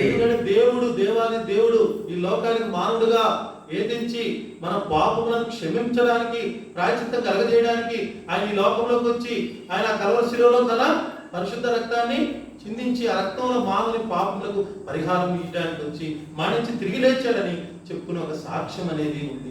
ಆತನ ನಮ್ಮನ್ನು ಪ್ರೀತಿಸಿ ಆತನ ಲೋಕಕ್ಕೆ ಬಂದು ಆತನ ತನ್ನ ಪ್ರಾಣವನ್ನು ಕೊಟ್ಟು ತಿರುಗಿ ಎದ್ದು ನಮ್ಮ ಪಾಪಗಳನ್ನು ಕ್ಷಮಿಸಿದ್ದಾನೆ ಎಂಬ ಮಾತಿದೆ. మొదటి యోహాను 4:10. ఇప్పుడు సిస్టర్ మీరు త్వర చదవండి, ఫాస్ట్ చేయండి. మొదలనే 14 ప్రేమించుకుని కాదు. బ్రదర్స్ యాక్టివ్ అయిపోయారు. Very good. చదవండి. మనము దేవుని ప్రేమించమని కాదు కానీ తానే మనల్ని ప్రేమించి, తానంటే యేసు ప్రభు మనల్ని ప్రేమించి మన పాపములకు ప్రాయశ్చిత్తమై ఉండుటకు తన కుమారుని మన కొరకై ఈ లోకంలో మన కొరకే పంపాడు. కాబట్టి ఆయన నామంలో ఇప్పుడు ఏం కలుగుతుంది? పాప క్షమాపణ కలుగుతుంది. అందుకనే ఎఫెసీ 1:6 చదవండి. ఇప్పుడు అందరం కలిసి చదువుకుందాం. ఎఫెసీ 1:7. ఎఫెసీ 1:7 ಎಲ್ಲರೂ ಕೂಡಿ ಓದೋಣ. అందరం కలిసి చదువుకుందాం. అందరం కూడి ఓదోಣ. దేవుని కృప మహదైశ్వర్యమును బట్టి ఆ ప్రియుని యందు ఆయన రక్తం వలన మనకు విమోచనము అనగా మన అపరాధములకు క్షమాపణ మనకు కలిగి ఉన్నది. కలిగి ఉన్నదంటే దాని అర్థం జరిగిపోయిందా, జరగబోతుందా, జరుగుతుందా? ಕ್ಷಮಾಪಣೆ ಆಗಲಿದೆ ಎಂಬುದಾಗಿ ಅರ್ಥ ಏನಂದ್ರೆ ಆಗಿದೆಯಾ, ಆಗಲಿಕ್ಕಿದೆಯಾ ಅಥವಾ ಮುಗಿದಿದೆಯಾ ಎಂಬುದು ಹೇಳಬೇಕಾಗಿದೆ. కాబట్టి క్రీస్తు ప్రభు మృతుల నుండి లేపబడటం ద్వారా మన పాపములకు క్షమాపణ ఇవ్వడానికి ఆయన వచ్చిన కార్యము ఏమైంది? సంపూర్ణం చేయబడింది. ఆయన యందు విశ్వాసం ఉంచిన మనకు, ఆ క్రీస్తు ప్రభునందు నమ్మికొచ్చిన మనకు ఆయన రక్తము మన పాపములకు పరిహారముగా అనుగ్రహించబడి మన పాపములను క్షమించింది. ಆತನ ಈ ಲೋಕಕ್ಕೆ ಬರೋ ಕಾರಣ ಏನಂದ್ರೆ ಆತನು ಬಂದಂತ ಕಾರಣ ಆತನು ಸತ್ತು ಹೋಗಿ ಮರಣಿಸಿ ತಿರುಗಿ ಎದ್ದು ನಮ್ಮ ಪಾಪಗಳನ್ನು ತೊಳೆದಿಂದ ಆತನ ಕಾರ್ಯವು ಸಂಪೂರ್ಣವಾಗಿದೆ. ಪಾಪೈನ ತನ್ನ ಪಾಪವನ್ನು ಕ್ಷಮಾಪಣೆ ಹೊಂದಾడు. ಎಷ್ಟು ಘೋರವಾದ ಪಾಪಿಯಾದರೂ ಕೂಡ ತನ್ನ ಪಾಪಕ್ಕೆ ಕ್ಷಮಾಪಣೆ ಹೊಂದಿದ್ದಾನೆ. ఆ సిలువలో ఉన్న దొంగల్లో ఒక దొంగ కూడా నేడు నువ్వు నాతో కూడా పరదేశంలో ఉంటావు అంటే అతను కూడా ఏం పొందినట్టు? తన పాపములకు క్షమాపణ. ಸಿಲುಬೆಯಲ್ಲಿರುವಂತ ಕಳ್ಳನು ಕೂಡ ನೀನು ನನ್ನೊಂದಿಗೆ ಪರದೇಶದಲ್ಲಿ ಇರುತ್ತೆ ಎಂಬುದಾಗಿ ಹೇಳುತ್ತಂದ್ರೆ ಆ ಕಳ್ಳನಿಗೂ ಕೂಡ ಕ್ಷಮಾಪಣೆ ಉಂಟಾಯಿತು. ಕೊಲೊಸ್ಸೆಯರಿಗೆ ರಾಸಿನ ಪತ್ರಿಕ ಕೊಲೊಸ್ಸೆಯರಿಗೆ ಬರೆದ Book of Colossians chapter 1 and verse 14 please. ಕೊಲೊಸ್ಸೆಯರಿಗೆ 1:14. ఆ కుమారుడు యందు మనకు విమోచనము అనగా పాప క్షమాపణ ఏం కలిగిందంటండి? పాప క్షమాపణ కలిగింది. ನಮಗೆ ಪಾಪ ಕ್ಷಮಾಪಣೆ ಉಂಟಾಯಿತು. పాప క్షమాపణ క్రీస్తు మొట్టమొదటి ఆత్మీయమైనది. క్రీస్తు ప్రభు మృతుల నుండి లేపబడ్డ ద్వారా మానవులమైన మనకి ఏం కలిగింది? మన పాపములకు క్షమాపణ. ಯೇಸು ಕ್ರಿಸ್ತನವರು ಮೃತರಿಂದ ಎದ್ದ ಕಾರಣ పాపదలేకుండా నಮಗೆ క్షమాపణ. బైబిల్ గ్రంథం అంతట్లో మనం చూస్తే పాపం చేయని వాడు మానవుల్లో ఎవరునూ లేరు. ಆ ಬೈಬಲ್ ಗ್ರಂಥದಲ್ಲಿ ನಾವು ನೋಡೋದಾದ್ರೆ ಪಾಪ ಮಾಡದೇ ಇರುವಂತದ್ದು ಯಾವ ಮಾನವನು ಇಲ್ಲ. అందరూ పాపం చేసిన వారు. ಎಲ್ಲರೂ ಪಾಪವನ್ನು ಮಾಡಿದ್ದಾರೆ. ఆదికాండం 6:10లో ಆದಿಕಾಂಡ 6:10ರಲ್ಲಿ దేవుని సన్నిధిని భూలోకమంతా చెడిపోయి ఉండేది. ಆ ದೇವರ ಸನ್ನಿಧಾನದಲ್ಲಿ ಭೂಲೋಕವೆಲ್ಲ ಕೆಟ್ಟು ಹೋಗಿದೆ. మొదటి రాజులు 8:46లో పాపం చేయని వాడు నరుల్లో ఒక్కడైనా లేడు. ಮೊದಲನೇ ಅರಸುಗಳು 1:14ರಲ್ಲಿ రెండో దినవృత్తాంతములు 6:36లో పాపం చేయని వాడు మనుషుల్లో ఒక్కడైనా లేడన్నాడు. ಎರಡನೇ ಪೂರ್ವಕಾಲ ವೃತ್ತಾಂತ 6:34ರಲ್ಲಿ ಮನುಷ್ಯರಲ್ಲಿ ಯಾರು ಪಾಪ ಮಾಡದೇ ಇರುವನಿಲ್ಲ. కీర్తన 14:3-4 వచనాల్లో దేవుడు ఆకాశం నుండి భూమి మీద గుంగి చూసినప్పుడు భూమి మీద మనుషులందరూ బొత్తిగా చెడిపోయి ఉన్నారు. ಕೀರ್ತನ 14 ನೋಡ್ತೀವಿ, ದೇವರು ಪರಲೋಕದಿಂದ ಮನುಷ್ಯರನ್ನು ನೋಡಿದಾಗ ಭೂಲೋಕದಲ್ಲಿ ಮನುಷ್ಯರೆಲ್ಲರೂ ಕೆಟ್ಟು ಹೋಗಿದ್ದಾರೆ. 143:3లో ఆయన సన్నిధిని నీతిమంతుడిగా ఎంచబడినవాడు కనబడినవాడు అక్కడైనా లేడన్నాడు. కీర్తన 143:3ರಲ್ಲಿ తర్వాత ప్రసంగి 7:20లో పాపం చేయక మేలు చేయుచుండు నీతిమంతుడు ఒక్కడైనా ఈ భూమి మీద లేడన్నాడు. ಪ್ರಸಂಗಿ ಗ್ರಂಥದಲ್ಲಿ ನೋಡ್ತೀವಿ, ಪಾಪ ಮಾಡದೇ ಇರುವಂತ ಮನುಷ್ಯನ ಭೂಲೋಕದಲ್ಲಿ ಯಾರೂ ಇಲ್ಲ ಎಂಬುದಾಗಿ. ఇర్మియా 23:11లో యాజకులేమి లేవీలేమి అందరూ అపవిత్రులైన రాయి. ಇರ್ಮಿಯಾ 23:11ರಲ್ಲಿ ಯಾಜಕರಾಗಲಿ ಲೇವಿಯರಾಗಲಿ ಎಲ್ಲರೂ ಪಾಪ ಮಾಡುವವರೇ. అందుకే ఆ ప్రభు నమ్మి తన ఆత్మలో పాపమును క్షమాపణ పొందిన పౌలు రోమాముడు 11 అన్న నీతిమంతుడు లేడు, ఒక్కడు లేడు ఈ ప్రభు రాకపోతే. ಆದ್ರಿಂದ ಪೌಲನು ರೋಮ 3:11ರಲ್ಲಿ ಹೇಳ್ತಾನೆ, ನೀತಿವಂತನು ಇಲ್ಲ, ಯಾರು ಇಲ್ಲ. ಯಾಕಂದ್ರೆ ಅಲ್ಲಿ ನೀತಿವಂತನಾಗಬೇಕಾದ್ರೆ ಬರಬೇಕಾಗಿದೆ. ಪಾಪము చేసి దేవుడు అనుగ్రహించు ಯಾವುದೇ ಹೆಚ್ಚು ಕಡಿಮೆ ಇಲ್ಲ. ಎಲ್ಲರೂ ಪಾಪವನ್ನು ಮಾಡಿ ದೇವರಿಂದ ಬರುವಂತ ಮಹಿಮೆಯನ್ನು ಅವರು ಬಂಧನೆ ಹೋಗಿದ್ದಾರೆ. ಜಪಾನ್ ಅವನಲ್ಲಿ లేడు, ಜಪಾನ್ ಅವರಿಲ್ಲ, ಆಸ್ಟ್ರೇಲಿಯನ್ లేడు, ಆಸ್ಟ್ರೇಲಿಯನ್ ಅವರಿಲ್ಲ, చైనా అనేవాళ్ళు లేరు, ಚೈನಾದವರಿಲ್ಲ, భారతీయులు లేరు, ಭಾರತೀಯರು ಎಂಬುದಾಗಿಲ್ಲ, నల్లవాడని లేడు, ಕರ್ರಗಿದ್ದವರಂತಿಲ್ಲ, తెల్లవాడని లేడు, ಬೆಳ್ಳಗಿರುವಂತವರಿಲ್ಲ. కుల మతాలు భేదాలు లేకుండా, ప్రాంతీయ భేదాలు లేకుండా అందరూ పాపం.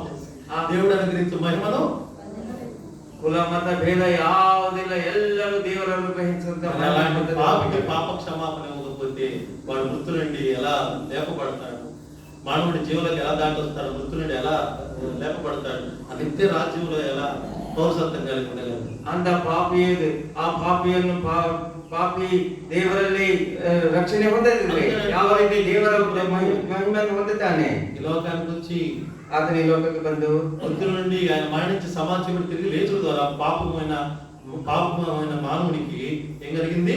క్షమాపణ కలిగింది. ಆತನ ಈ ಲೋಕಕ್ಕೆ ಬಂದು ಸತ್ತು ತಿರುಗಿ ಎದ್ದ ಕಾರಣ ಲೋಕದಲ್ಲಿರುವಂತಹ ಮಾನವನಿಗೆ ಕ್ಷಮಾಪಣೆ ఆయన అమూల్య రక్తంలో కాకపోతుంది. ಆತನ ಎಲ್ಲ ಪಾಪಗಳನ್ನು ಆತನ ರಕ್ತದಲ್ಲಿ క్షమాపణ, ಆತನ ಅಪರಾಧಗಳನ್ನೆಲ್ಲ ಕ್ಷಮಿಸಿದ್ದಾನೆ. నిర్దోషి అని ఎంచబడిన ನಿರ್ದೋಷಿಯಾಗಿ ಅದನ್ನು ತೀರಿಸಿದ್ದಾನೆ. ఎంచబడిన వాడికి వచ్చి ಅದನ್ನು ತೀರಿಸಿದ್ದಾನೆ. అలాంటి వారితో మనం కూడా ఉంటుంది. ಅಂತವರಲ್ಲಿ ನಾವು ಕೂಡ ಇದ್ದೆವು. నిర్దోషిగా చేయబడిన వారిగా, పాపం క్షమాపణ పొందిన వారిగా ఉంటుంది. ಆ ನಿರ್ದೋಷರಾಗಿ ಮಾಡಲ್ಪಟ್ಟವರಾಗಿ ಪಾಪಕ್ಕೆ ಕ್ಷಮಾಪಣೆ ಉಂಟಾಗಿದ್ದೇವೆ. ఇక రెండవ మాట చూద్దాం. ಎರಡನೇ ಮಾತ್ರ మృతుల నుండి లేపబడటం ద్వారా క్రీస్తును కలిగిన రెండవ ఆత్మీయ మేలు. ಆ ಕ್ರಿಸ್ತನು ಮೃತರಲ್ಲಿ ಎದ್ದ ಕಾರಣ రోమాపత్రిక 4వ అధ్యాయం, ರೋಮಾಪತ್ರಿಕೆ 4ನೇ ಅಧ್ಯಾಯ 24-25 వచనాలు. ರೋಮ 4:24-25. ప్రభువైన యేసును మృతుల్లో నుండి లేపిన రోమాపత్రిక ఇది బ్రదర్స్ ఇస్తున్నాం. మళ్ళీ 2 రోజులు 3 రోజుల నుంచి యాక్టివ్ చేసుకుంటూ వస్తున్నాం మా బ్రదర్స్. రోమాపత్రిక 4వ అధ్యాయం 24-25 వచనాలు చదవండి. మన ప్రభువైన యేసును మృతులలో నుండి లేపిన వాని యందు విశ్వాసం ఉంచిన మనకు ఎంచబడినవి మన నిమిత్తము కూడా రాయబడింది. ఆయన మన అపరాధముల నిమిత్తము అప్పగింపబడి మనకు నీతిమంతులుగా తీర్చబడుటకై లేపబడింది. మనము నీతిమంతులుగా తీర్చబడుటకై ఆయన లేపబడ్డాడంట. ఈ రైజన్ ఫ్రమ్ డెత్. ಆತನು ನಮ್ಮನ್ನು ನೀತಿವಂತರಾಗಿ ತೀರಿಸಲಿಕ್ಕೆ ಆತನು ಮರಣದಿಂದ ಎತ್ತಲ್ಪಟ್ಟಿದ್ದಾನೆ. రెండవదిగా క్రీస్తు ప్రభు మృతుల నుండి లేపబడ్డ ద్వారా మన పాపం క్షమించి మన నీతిమంతులని చెప్పగలిగేది ఎవరు? ఆయనే కదా. ಎರಡನೇದಾಗಿ ಆತನು ಪಾಪವನ್ನು ಕ್ಷಮಿಸಿ ನಾವು ನೀತಿವಂತರಾಗಿ ಹೇಳುವರಾದರೆ ಆತನು ಮಾತ್ರವೇ. కాబట్టి తాను నీతిమంతుడు కనుక ఆయన యందు విశ్వాసం ఉంచిన మనల్ని కూడా నీతిమంతులుగా మన పాపం క్షమించి అపరాధములను క్షమించి నీతిమంతులుగా తీర్చి ಆತನು ನಮ್ಮ ಪಾಪಗಳನ್ನು ಉಚಿತವಾಗಿ ನಮ್ಮ ಪಾಪಗಳನ್ನು ಕ್ಷಮಿಸಿ ನೀತಿವಂತರಾಗಿ ಆತನು ಮಾಡಿದ್ದಾನೆ. ఎందుకంటే ఆయన దేవుడు కాబట్టి ఈ మన నీతిమంతులుగా తీర్చగలిగినాడు. ಆತನ ದೇವರಾದ ಕಾರಣ ನಮ್ಮನ್ನು ನೀತಿವಂತರಾಗಿ ಮಾಡಿದ್ದಾನೆ. అందుకొరకే ఆయన తన నీతిమత్తమైన రక్తాన్ని ఈ భూమి మీద మన కొరకే చిందించాడు. మన పాపములను క్షమాపణ. ಆದ ಕಾರಣ ಆತನು ಭೂಲೋಕದಲ್ಲಿ ನಮ್ಮ ಪಾಪಗಳನ್ನು ಕ್ಷಮಿಸಿ ನೀತಿವಂತರಾಗಿ మన పాపములను ఒప్పుకొనినప్పుడు ನಮ್ಮ పాపಗಳನ್ನು ఆయన నీతిమంతమైన రక్తంతో మన పాపములను కడిగి పవిత్రపరిచి నీతిమంతులుగా భూమి మీద తీర్చాడు. ಆತನು ನಮ್ಮ ಪಾಪಗಳನ್ನು ಕ್ಷಮಿಸಿ ನೀತಿವಂತರಾಗಿ ಭೂಲೋಕದಲ್ಲಿ ಆತನಿಗೆ ತೀರ್ಪನ್ನು ನೀಡಿದ್ದಾನೆ. అలాగే 2-3 చూద్దాం. రోమాపత్రిక 5వ అధ్యాయం, ರೋಮಾಪತ್ರಿಕೆ 5ನೇ ಅಧ್ಯಾಯ 10వ వచనం. 10ನೇ ವಚನ. ఎలయనగా శత్రువులమై ఉండగా ఆయన కుమారుని మరణము ద్వారా మనము దేవునితో సమాధానపరచబడిన యెడల సమాధానపరచబడిన వారమై ఆయన జీవించుట చేత మరి నిశ్చయముగా రక్షింపబడుదుము. కాబట్టి మరి ఆయన జీవించడం చేత మరణించి ఆయన జీవించడం చేత మరి నిశ్చయంగా మనం రక్షింపబడతాం. ಮರಣಿಸಿ ಜೀವಿಸುವ ಮುಖಾಂತರ ನಾವು మరి ನಿಶ್ಚಯವಾಗಿ ನಾವು ರಕ್ಷಣೆಯನ್ನು ಹೊಂದಿದ್ದೇವೆ. ఏంటంటే మన పాపములు క్రీస్తు ప్రభు మృతులను లేపి మన పాపం క్షమించడం మాత్రమే కాక నీతిమంతులుగా తీర్చినంత మాత్రమే కాక మూడవదిగా మనల్ని రక్షించాడు. ಯಾಕಂದ್ರೆ ಆತನು ನೀತಿವಂತನಾಗಿ ಮಾಡುವುದು ಅಷ್ಟೇ ಅಲ್ಲ, ನಮ್ಮನ್ನು ಆತನು ರಕ್ಷಿಸ್ತಾನೆ. దేని నుంచి రక్షించాడు? ಯಾವುದರಿಂದ ರಕ್ಷಿಸ್ತಾನೆ? పాపం నుండి రక్షించాడు. ಪಾಪದಿಂದ ರಕ್ಷಿಸ್ತಾನೆ. మరణం నుండి రక్షించాడు. ಮರಣದಿಂದ ರಕ್ಷಿಸ್ತಾನೆ. జీవులు పాతాళం నుండి రక్షించాడు. ಪಾತಾಳದಿಂದ ರಕ್ಷಿಸ್ತಾನೆ. సమాధిలో నుండి రక్షించాడు. ಸಮಾಧಿಯಿಂದ ರಕ್ಷಿಸ್ತಾನೆ. ప్రభు వస్తే మహిమ శరీరాలు ధరించుకొని క్రీస్తు ప్రభు సజీవంగా ఉంటే అలాగే వెళ్ళిపోతాం పనులు. ಕರ್ತನು ಬರುವುದಾದರೆ ನಾವು ಸಜೀವರಾಗಿದ್ದರೆ ಮಹಿಮಾ ಶರೀರವನ್ನು ಧರಿಸಿ ಪರಲೋಕಕ್ಕೆ ಇಲ್ಲಿಂದ ಹೋಗ್ಬಿಡುತ್ತೇವೆ. క్రీస్తు ప్రభు ద్వారా మనకు కలిగిన రక్షణ ఐదు పేర్లు ఉన్నాయి. ಕ್ರಿಸ್ತನ ಹೆಸರು ಮುಖಾಂತರ ಬಂದಂತ ರಕ್ಷಣೆಗೆ 5 ಹೆಸರುಗಳಿವೆ. క్రీస్తు ప్రభు మృతులను లేపి మనకి ఆయన ప్రజలమైన మనకి భూమి మీద 5 రకములైన రక్షణ ఇచ్చినాడు. ಕ್ರಿಸ್ತನವರು ಭೂಲೋಕದಲ್ಲಿ ನಮ್ಮನ್ನು ನೇಮಿಸಿ 5 ರೀತಿಯಾದಂತ ರಕ್ಷಣೆ ಕೊಟ್ಟಿದ್ದಾರೆ. ಹೆಬ್ರಿ 5:10 ಇಂತ గొప్ప రక్షణ. ಹೆಬ್ರಿ 5:10 ಇಷ್ಟು ದೊಡ್ಡ ರಕ್ಷಣೆ. రెండోది ಹೆಬ್ರಿ 7:25 ಸಂಪೂರ್ಣ ರಕ್ಷಣ. ಎರಡನೇದಾಗಿ ಹೆಬ್ರಿ 7:25 ಸಂಪೂರ್ಣವಾದಂತ ರಕ್ಷಣೆ. ಕೀರ್ತನ 68 ಮಹಾರಕ್ಷಣ. ಕೀರ್ತನ 68 ಮಹಾರಕ್ಷಣೆ. కీర్తన 74:12 పూర్ణ రక్షణ. కీర్తన 74:12 పూర్ణ రక్షణೆ. కాబట్టి దేవుడు మనకి మరి ఆయన యొక్క అమూల్యమైన రక్షణ మనకి అనుగ్రహిస్తూ వచ్చాడు. ಆದ್ದರಿಂದ ದೇವರು ನಮಗೆ ಅಮೂಲ್ಯವಾದಂತಹ ರಕ್ಷಣೆಯನ್ನು ಕೊಟ್ಟಿದ್ದಾನೆ.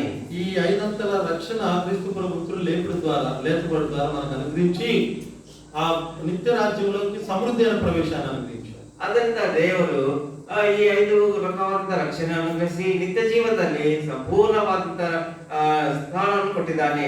ఆయన మృతుల నుండి సజీవుడై లేచినాడు కనుక మనం కూడా మృత్యు అంటే మరణం మన మీద ఏలుబడి చేయదు. ಆತನು ಸಜೀವನಾಗಿ ತಿರುಗಿ ಎದ್ದ ಕಾರಣ పాపం కూడా మన మీద ఏలుబడి చేయదు. ಪಾಪ ಕೂಡ ನಮ್ಮ ಮೇಲೆ ಆಳುವುದಿಲ್ಲ. కాబట్టి మనం రక్షించబడింది. ಆದ್ದರಿಂದ ನಾವು ರಕ್ಷಣೆ ಹೊಂದಿ భూత భవిష్యత్ వర్తమాన కాలాల్లో రక్షణ కలిగిన వారమై నిత్య రాజ్యంలో సమృద్ధిగా ప్రవేశించగలరు. ಭೂತ ಭವಿಷ್ಯತ್ ಕಾಲದಲ್ಲಿ ನಾವು ರಕ್ಷಣೆ ಹೊಂದಿದವರಾಗಿ ಆ ಮುಂದಿನ ಕಾಲದಲ್ಲಿ ಕೂಡ ನಾವು ರಕ್ಷಣೆ ಹೊಂದವರಾಗಿ ಕೊನೆಯದಾಗಿ క్రీస్తు ప్రభు మృతుల నుండి లేపబడడం ద్వారా ಕ್ರಿಸ್ತನವರು ಮೃತ್ಯುದಿಂದ ಎದ್ದ ಕಾರಣ మనకు జయమును తీసుకొని వచ్చాడు. ನಮಗೆ ಜಯವನ್ನು ಕೊಟ್ಟಿದ್ದಾನೆ. మొదటి కొరింథీ 15:56 ప్రకారం ಮೊದಲನೇ ಕೊರಿಂಥీ 15:56 ಪ್ರಕಾರ పాపం మీద మరణం మీద సాతాను మీద అనగా అపవాది మీద ఆయన జయం పొంది ఆ జయంలో మనకు కూడా ఏమిచ్చాడు? జయము అనుగ్రహించాడు. ಮೊದಲ ಕೊರಿಂಥీ 15:56 ನೋಡ್ತೀವಿ. ಆತನು ಪಾಪದಿಂದ ಆತನ ಮರಣದಿಂದ ಇದ್ದ ಕಾರಣ ಪಾಪದಿಂದಲೂ ಮತ್ತು ಮರಣದಿಂದಲೂ ಆತನು ನಮಗೆ ಜಯವನ್ನು ಕೊಟ್ಟಿದ್ದಾನೆ. చదవండి మొదటి కొరింథీ 15:56. ಮೊದಲನೇ ಕೊರಿಂಥీ 15:56 ಓದ್ರಿ. మరణపు ముందు పాపమునకున్న బలము ధర్మశాస్త్రమే. చదువుతాడు ఫాస్ట్నెస్ లేదు నీలో. మరణపు ముందు పాపముకున్న బలము ధర్మశాస్త్రమే. అయినను మీ ప్రభువైన యేసుక్రీస్తు మూలముగా మనకు జయం అనుగ్రహించుచున్న దేవునికి స్తోత్రము కలుగును గాక. జయం కాబట్టి ఆయన జయములో వీటన్నిటి మీద ఉన్న ఆయన జయములో మనకి జయమును తీసుకుని వచ్చాడు. ఆయన బిడ్డలమైన మనకి ಈ ಲೋಕದಲ್ಲಿ ಆತನು ಇದೆಲ್ಲ ಕಾರಣ ನಮಗೆ ಜೀವನ ಕೊಟ್ಟಿದ್ದಾನೆ. అందుకై మన ప్రభువును మనం ఆరాధించి స్తుతించి ఘనపరచవాలి. ಆದ ಕಾರಣ ನಾವು ಕರ್ತನನ್ನು ಆರಾಧಿಸಿ ಸ್ತುತಿಸಿ ಘನಪಡಿಸಬೇಕು. మన ప్రభువునందు ఎల్లప్పుడూ సంతోషంతో ఆనందంతో ఉండవాలి. ನಮ್ಮ ಕರ್ತನಲ್ಲಿ ಯಾವಾಗಲೂ ನಾವು ಸಂತೋಷ ಮತ್ತು ಆನಂದದಿಂದ ಇರಬೇಕು. ఐదవదిగా క్రీస్తు ప్రభు మృతుల నుండి లేపబడ్డ ద్వారా 5ನೇದಾಗಿ ಕ್ರಿಸ್ತ ಯೇಸುನವರು ಮೃತರಿಂದ ಎದ್ದ రోమాపత్రిక 8:34 ప్రకారం మనకు ఒక లాయర్ గా లేక మధ్యవర్తిగా పరలోకం చేర్చబడి ప్రధాన యాజకుడిగా తండ్రి కుడి పార్శ్వన కూర్చున్నాడు. ರೋಮಾಪತ್ರಿಕೆಯನ್ನು ನಾವು ನೋಡ್ತೇವೆ. ಆತನು ನಮಗೆ ನ್ಯಾಯವಾದಿಯಾಗಿ ನಮ್ಮನ್ನು ತಂದೆಯ ಬಲಗಡೆಯಲ್ಲಿ ನಮ್ಮನ್ನು ಕೂಡಿಸಿದ್ದಾನೆ. అక్కడ కూర్చొని మన కొరకే నిరంతరము విజ్ఞాపన చేయించున్నాడు. ಅಲ್ಲಿ ಕುಂತು ಆತನು ನಮಗಾಗಿ ಆತನು ಪ್ರಾರ್ಥನೆಯನ್ನು ಮಾಡ್ತಿದ್ದಾನೆ. చదవండి రోమా 8:34. ರೋಮ 8:34. శిక్ష విధించువాడెవడు? ఇంకా బ్రదర్స్ చదవండి, సిస్టర్స్ చదవండి. శిక్ష విధించువాడెవడు? చనిపోయిన క్రీస్తు యేసే. అంతేకాదు మృతులలో నుండి లేచిన వాడును, దేవుని కుడి పార్శ్వమున ఉన్నవాడును, మన కొరకు విజ్ఞాపన కూడా చేయవాడును ఆయన. ఎందుకంటే ఈ మధ్యవర్తి లేకపోతే ఎంతో కష్టం వచ్చి పడింది ఆయన విశ్వాసమైన మనకి. ಮಧ್ಯಸ್ಥನಿಲ್ಲದಿದ್ರೆ ವಿಶ್ವಾಸರಾದಂತ ನಮಗೆ ಈ ಲೋಕದಲ್ಲಿ ಎಷ್ಟೋ ಕಷ್ಟ ಉಂಟು. అందుకనే యోబు గ్రంథం 9వ అధ్యాయంలో ಯಾವ್ದ್ರಿಂದ ಯೋಗ 9ರಲ್ಲಿ యోబు కష్ట సమయంలో అన్నాడు, ಕಷ್ಟದಲ್ಲಿ ಯೋಗನ ಹೇಳ್ತಾನೆ, ఒక గొప్ప మాట అన్నాడు, ಒಂದು ದೊಡ್ಡ ಮಾತನ್ನು ಹೇಳಿದ್ದಾನೆ. యోబు గ్రంథం 9వ అధ్యాయం ಯೋಗ ಗ್ರಂಥ 9ನೇ ಅಧ್ಯಾಯ 33వ వచనం. 33ನೇ ವಚನ. మా ఇద్దరికి మా ఇద్దరి మీద చేయి ఉంచదగిన మధ్యవర్తి మాకు లేడు అని బాధపడ్డాడు. ಮಧ್ಯಸ್ಥನಾಗಿರುವಂತ ನ್ಯಾಯಾಧಿಪತಿಯು ಯಾರಿಲ್ಲ. అయితే ఇప్పుడు మనకి ఒక న్యాయాధిపతి తండ్రి కుడిపార్శ్వనే పరలోకంలో ఉన్నాడు. మన గొప్ప ಆದ್ರೆ ನಮ್ಮ ನ್ಯಾಯಾಧಿಪತಿಯು ಪರಲೋಕದಲ್ಲಿ ನಮಗಾಗಿದ್ದಾನೆ. ఎందుకంటే మన భూమి మీద శరీరంలో ఉన్నాం కనుక తప్పిపోతూ ఉంటాం అప్పుడప్పుడు. ಆ ಭೂಮಿಯಲ್ಲಿ ನಾವು ಶರೀರದಲ್ಲಿದ್ದ ಕಾರಣ ನಾವು ತಪ್ಪಿ ಹೋಗುತ್ತೇವೆ. చిన్న చిన్న బలహీనతల్లో పడిపోతా ఉంటాం. ಸಣ್ಣ ಸಣ್ಣ ಬಲಹೀನತೆಯಲ್ಲಿ ನಾವು ಬಿದ್ದು ಹೋಗುತ್ತೇವೆ. వాటిని మనం ఒప్పుకున్నప్పుడు ప్రభు అంటాడు, ఆయన రక్తం ఇచ్చి క్షమించి నేను క్షమించాను తండ్రి నువ్వు కూడా క్షమించాను. ಆದ ಕಾರಣ ಆತನು ಹೇಳ್ತಾನೆ, ನಾನು ಇವನು ಕ್ಷಮಿಸಿದ್ದೇನೆ, ಆದ ಕಾರಣ ನೀವು ಕೂಡ ಕ್ಷಮಿಸಿ ಎಂಬುದಾಗಿ ತಂದೆ ಬಳಿಗೆ ಹೇಳ್ತಾನೆ. ప్రభు వల్ల మనకు కలిగిన రక్షణను ఆయన రక్షణలో మనల్ని రక్షణలో కొనసాగింపజేస్తూ ఉంటాడు. ಆದ್ದರಿಂದ ఆయన విజ్ఞాపన తండ్రికి విజ్ఞాపన ద్వారా ದೇವರು ನಮಗಾಗಿ ಮಾಡುವಂತ ವಿಜ್ಞಾಪನೆ ಮುಖಾಂತರ ಆತನಲ್ಲಿ ನಾವು ನಡೆಯುವಂತೆ ಮಾಡುತ್ತಾನೆ. ఇప్పుడు ఇక ఆఖరి మాట చూద్దాం. క్రీస్తు ప్రభు మృతులను లేపబడటం ద్వారా ఆఖరి మాట ఏంటంటే అపోస్తుల కార్యాలు ಕೊನೆ ಮತ್ತು ಕ್ರಿಸ್ತನು ಮೃತರಿಂದ ಎದ್ದ ಕಾರಣಕ್ಕೆ ಕೊನೆಯ ದಿನ 26వ అధ్యాయం 22వ వచనంలో ಅಪೊಸ್ತಲರ ಕೃತ್ಯಗಳು 26, 22ರಲ್ಲಿ అంధకారంలో ఉన్న మానవునికి వెలుగు ప్రసరించింది. ಅಂಧಕಾರದಲ್ಲಿರುವಂತ ಮಾನವನಿಗೆ ಬೆಳಕುಂಟಾಯಿತು. అపోస్తుల కార్యములు 26, 22. అపోస్తలుల కృత్యಗಳು 26, 22. ఇంకొక బ్రదరు ఇంకొక బ్రదరు అయినను నేను దేవుని వల్ల సహాయం పొంది నేటి వరకు నిలిచింది. సేవపడి మృతుల పునరుద్ధానం పొందువారిలో మొదటి వాడు చేత ఈ ప్రజలకు అన్ని జనులకు వెలుగు ప్రచురింపబోవునని. ఏం ప్రచురింపబడిందట? అవును, వెలుగు కూడా 7 రకములు. క్రీస్తు ప్రభు ద్వారా తండ్రి దేవుడు ఈ లోకానికి ఇచ్చిన వెలుగులు కూడా 7 రకములు ఉన్నాయి. ಕ್ರಿಸ್ತನ ಮುಖಾಂತರ ನಾವು ಲೋಕಕ್ಕೆ ದೇವರು 7 ತರಹದ ಬೆಳಕನ್ನು ಕೊಟ್ಟಿದ್ದಾನೆ. యోహాను సువార్త 1:9 ప్రకారం నిజమైన వెలుగు అన్నాడు. ಆ ಯೋಹಾನ ಸುವಾರ್ತೆ 1:9 ಪ್ರಕಾರ ನಾನು ನಿಜವಾದಂತ ಬೆಳಕು. యోహాను సువార్త 8:12 ప్రకారం జీవపు వెలుగు అన్నాడు. ಆ ಯೋಹಾನ ಸುವಾರ್ತೆ 8:12 ప్రಕಾರ ನಾನು ಜೀವದ ಬೆಳಕು. యెషయా గ్రంథం 9:3 ప్రకారం మరణ ఛాయలో ఉన్నవారు చీకట్లో ఉన్నవారు ఏ వెలుగు చూశారంట? ఎవరు చెప్పింది ఆ మాట? మిగతా వాళ్ళకి ఎందుకు సైలెంట్గా ఉన్నారు? చాలా ఆనందపడాల్సిన రోజు. ఏ వెలుగు చూశారంట? అంతటి వెలుగు చూశారు. ಅವರು ಯೆಶಯಾ ಗ್ರಂಥದಲ್ಲಿ ಅಂತ ಬೆಳಕನ್ನು ನೋಡಿದ್ದಾರೆ. అంతటి వెలుగు చూశారు. గొప్ప వెలుగు చూశారు. ದೊಡ್ಡದಾದಂತ ಬೆಳಕನ್ನು ನೋಡಿದ್ದಾರೆ. గొప్ప దేవుడు కాబట్టి ప్రభువైన యేసుక్రీస్తు గొప్ప వెలుగుని ఈ లోకంలో మన కొరకు ప్రసాదించారు. ಆ ದೊಡ್ಡ ದೇವರಾದಂತ ಯೇಸು ಕ್ರಿಸ್ತನವರು ಲೋಕದಲ್ಲಿ ನಮಗೆ ದೊಡ್ಡ ಬೆಳಕನ್ನು ಕೊಟ್ಟಿದ್ದಾರೆ. యెషయా 60:20 ప్రకారం నిత్య వెలుగును.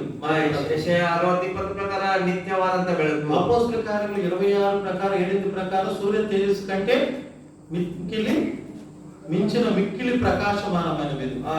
అపోస్తలుల కృత్యಗಳು 26 ఈ లోకంలో ఉన్న సౌలుకు ప్రకటిస్తే ఆయన మీద సౌలు పౌలుగా మారిపోయాడు. ದೊಡ್ಡ ಬೆಳಕಾಗಿದ್ದಾನೆ, ಪ್ರಕಾಶಿಸುವಂತೆ ಬೆಳಕಾಗಿದ್ದಾನೆ. ಆ ಬೆಳಕು ಸೌಲನ ಮೇಲೆ ಬಿದ್ದಾಗ ಆತನು ಸೌಲನು ಪೌಲನಾಗಿ ಮಾರ್ಪಟ್ಟಿದ್ದಾನೆ. ఈ లోకములకు వెలుగునై ఉన్నాను అన్నాడు. ಆದ ಕಾರಣ ನಾನು ಈ ಲೋಕಕ್ಕೆ ಬೆಳಕಾಗಿದ್ದೇನೆ ಎಂಬುದಾಗಿ ಹೇಳಿದ್ದಾನೆ. ఆ వెలుగుని సౌలు వలె పొందిన మనం కూడా రక్షించబడి చీకట్లో నుండి ఆశ్చర్యకరమైన వెలుగులోకి నడిపించబడ్డాం. ಆ ಬೆಳಕು ಸೌಲ ಮೇಲೆ ಬಿದ್ದ ಹಾಗೆ ನಾವು ಕೂಡ ಈ ಲೋಕದಲ್ಲಿ ಕತ್ತಲೆಯಲ್ಲಿರುವಂತ ನಮ್ಮ ಮೇಲೆ ಕೂಡ ಬಿದ್ದ ಕಾರಣ ನಾವು ಬೆಳಕಿನಲ್ಲಿ ಪ್ರವೇಶಿಸಿದ್ದೇವೆ. ఎఫెసీయులు కూడా 5:8 ప్రకారం పూర్వం చీకటి ఉన్న వారు ఇప్పుడు ప్రభునందు వెలుగై మంచి గుణాలు మంచితనం దైవ స్వభావం మందు పాలివారై కనబడుతున్నారు. ಎಫೆಸಿ 5ರಲ್ಲಿ ನಾವು ನೋಡ್ತೇವೆ, ಪೂರ್ವದಲ್ಲಿ ನಾವು ಕತ್ತಲೆಯಲ್ಲಿದ್ದ ಕಾರಣ ನಮ್ಮ ಮೇಲೆ ಬೆಳಕು ಬಂದ ಕಾರಣ ನಾವು ಕೂಡ ಬೆಳಕನ್ನು ಹೊಂದಿದ್ದೇವೆ. వెలుగంటే మంచితనము, సంస్థలు మంచితనము, నీతి, సత్యం అనేది ಈ ಬೆಳಕು కనబడింది. ಈ ಬೆಳಕಂದ್ರೆ ನೀತಿ, ಒಳ್ಳೆತನ ಎಂಬುದಾಗಿದೆ. ఇది క్రీస్తు ప్రభు మృతుల నుండి లేపబడటం ద్వారా అన్ని జనులకు అలాగే యూదులకు ఈ వెలుగు ప్రచురించింది. ಈ ಬೆಳಕು ಕ್ರಿಸ್ತನ ಮುಖಾಂತರ ನಮ್ಮ ಮೇಲೆ ಬಿದ್ದ ಕಾರಣ ಅನ್ಯ ಜನರಿಗೆ ಈ ಬೆಳಕು ಉಂಟಾಯಿತು.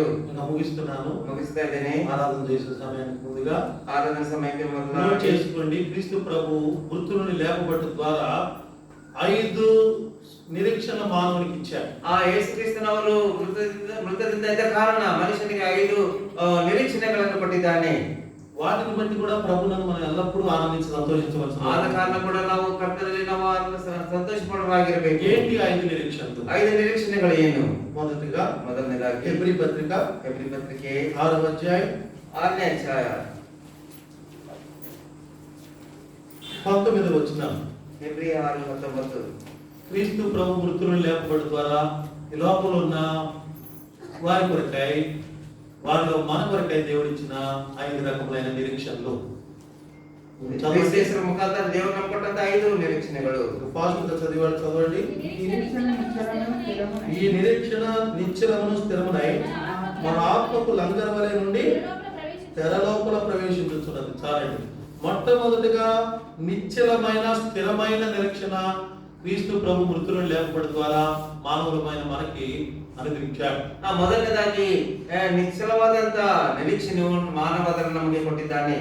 ఈ లోకములో రక్షించబడిన మనకు అనుగ్రహించాడు. ఈ లోకದಲ್ಲಿ రక్షణ ಹೊಂದಿದಂತ ನಮಗೆ ಆತನು ಕೊಟ್ಟಿದ್ದಾನೆ. నిశ్చలమైన స్థిరమైన నిరీక్షణ అంటే ఏంటంటే, నిశ్చలవాదంత స్థిరవాద నిరీక్షణ క్రీస్తు ప్రభు మన పాపములకు క్షమాపణించి మన నీతిమంతులుగా తీర్చి మనం రక్షించిన తర్వాత ఆ రక్షణను కొనసాగించడానికి ప్రధాన యాజకుడు విజ్ఞాపన చేస్తున్నాడు. కాబట్టి మనం 100% పరలోక రాజ్యానికి ಪ್ರವೇಶಿಸಗಲುತ್ತಾಂ. ಆ ಕ್ರಿಸ್ತನವರು ನಮಗೆ ನಿರೀಕ್ಷೆ ಚೆಪ್ತದೆ. ಕ್ರಿಸ್ತನವರು ನಮಗೆ ರಕ್ಷಣೆ ಕೊಟ್ಟ ನಂತರ ನಾವು ಪರಲೋಕದಲ್ಲಿ ಇದ್ದು ಆತನಲ್ಲಿ ಇರುವಂತೆ ಇರಲಿಕ್ಕೆ ಆತನು ನಮಗೆ ನಿರೀಕ್ಷೆಯನ್ನು ಕೊಡ್ತಿದ್ದಾನೆ. ఇంగ్లీష్ బైబిల్లో ఏముందండి? ఒకసారి ఎవరన్నా చదివి ఆ మాట ఇంగ్లీష్ బైబిల్లో ఏమన్నా ఆ నిరీక్షణకి ఇంగ్లీష్ బైబిల్ ఏమో వచ్చింది? Which hope we have as an anchor of the soul, both sure and steadfast, and which entereth into death and in the grave. Sure and steadfast. నిశ్చలమును స్థిరమైన హోప్ దేవుడు మనకి లాగా అనుగ్రహించాడు. నిశ్చలవాదంత ಮತ್ತು స్థిరవాదంత నిరీక్షೆಯನ್ನು దేవుడు ನಮಗೆ ಕೊಟ್ಟಿದ್ದಾನೆ. తర్వాత రెండవదిగా క్రీస్తు ప్రభు మృతులను లేపబడడం ద్వారా మనకు లోకంలో ఉన్న మన కొరకై కలిగిన రెండవ నిరీక్షణ క్రీస్తును నమ్మాలి ಅಂತ ಹೇಳುವ ಕಾರಣ ಎರಡನೇ ನಿರೀಕ್ಷಣೆ ఎబ్రీ పత్రిక 7వ అధ్యాయం ఎబ్రీ పత్రిక 18-19 వచనాలు 18-19 వచనಗಳು. ఆ ధర్మశాస్త్రము దేనికి సంపూర్ణ స్థితి కలుగజేయలేదు కనుక ముందియబడిన ఆజ్ఞ బలహీనమైనందును నిష్ప్రయోజనమైనందును అది నివారణ చేయబడి ఉన్నది. అంతకంటే శ్రేష్టమైన నిరీక్షణ దాని వంటే ప్రవేశపెట్టబడిను. కాబట్టి శ్రేష్టమైన నిరీక్షణ శ్రేష్టవాదంత నిరీక్షణೆ ఏమిటి? నిశ్చలమైన స్థిరమైన నిరీక్షణ క్రీస్తు ప్రభు మృతులను లేపబడడం ద్వారా మనం అదేంటో చూసాం. ಸ್ಥಿರವಾದ ನಿರೀಕ್ಷಣೆ ದೇವರು ನಮಗೆ ಕೊಟ್ಟಿದ್ದನ್ನು ನಾವು ನೋಡಿದ್ದೇವೆ. ఈ రెండవదిగా శ్రేష్టమైన నిరీక్షణ ಎರಡನೇದಾಗಿ ಶ್ರೇಷ್ಠವಾದ ನಿರೀಕ್ಷಣೆ ఏమిటి అని అంటే ಏನಂದ್ರೆ ముందీయబడిన ఆజ్ఞలు వలన మానవుడు పాపములను జయించగలడు అనుకున్నారు కానీ నీతి కలిగి ఉండగలడు అనుకున్నారు కానీ మానవుడు శరీరంలో పాపం నివసించడం ద్వారా ఆజ్ఞల్ని పాటించలేక ఆజ్ఞాతిక్రమమే పాపము అనేసి ಪಾಪಂలో ಪಡಿపోతూ వచ్చారు. ಮನುಷ್ಯನು ಆಜ್ಞೆಗಳಲ್ಲಿ ನಿಲ್ಲದೇ ಇದ್ದ ಕಾರಣ ಆ ದೇವರ ವಾಕ್ಯ ಹೇಳಿದ ಪ್ರಕಾರ ಆ ಆಜ್ಞೆ ಅತಿಕ್ರಮಣ ಪಾಪದ ಕಾರಣ ಅವರು ದೇವರ ವಾಕ್ಯದಲ್ಲಿ ನಿಲ್ಲದೆ ಹೋದರು. అందుకనే పౌలు అపోస్తలుడు దీన్ని గ్రహించాడు. ಆದ ಕಾರಣ ಪೌಲ ಅಪೊಸ್ತಲರು ಇದನ್ನು ಗ್ರಹಿಸಿದ್ದಾರೆ. ఫిలిప్పీ పత్రిక 3వ అధ్యాయం తనకి 8 ఆధిక్యతలు ఉన్నట్టుగా చెప్పాడు. ಫಿಲಿಪ್ಪಿ ಪತ್ರಿಕೆ ನೋಡ್ತೇವೆ ಲೋಕ ರೀತಿಯಾಗಿ ಮತ್ತೆ ಶಾರೀರಿಕವಾಗಿ ಹೆಚ್ಚು ಆದ್ಯತೆಗಳನ್ನು ನೋಡ್ತೇವೆ. మొదటగా ఏం చెప్పాడంటే మొదటి ఆధిక్యత ಮೊದಲನೇ ಆದ್ಯತೆ ಏನು? నేను బెన్యామీను గోత్రుడును అన్నాడు. ನಾನು ಬೆನ್ಯಾಮೀನ್ ಗೋತ್ರಿಕನು. రెండవ ఆధిక్యత ಎರಡನೇದು నేను సున్నతి పొందినవాడు అన్నాడు. ನಾನು ಸುನ್ನತಿ ಹೊಂದಿದವನು. మూడవ ఆధిక్యత ಮೂರನೇ ಆಧಿಕ್ಯತೆ నేను గమలీయేలు. ನಾನು ಗಮಲಿಯೇಲ.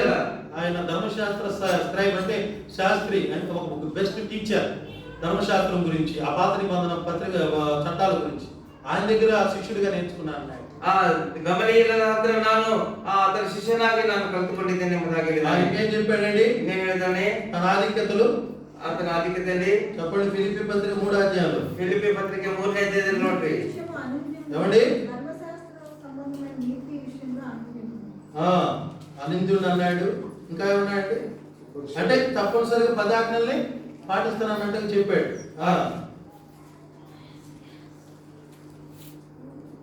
చెప్పండి. ఇంకా ఆధిక్యతలు 8 ఉండాలి.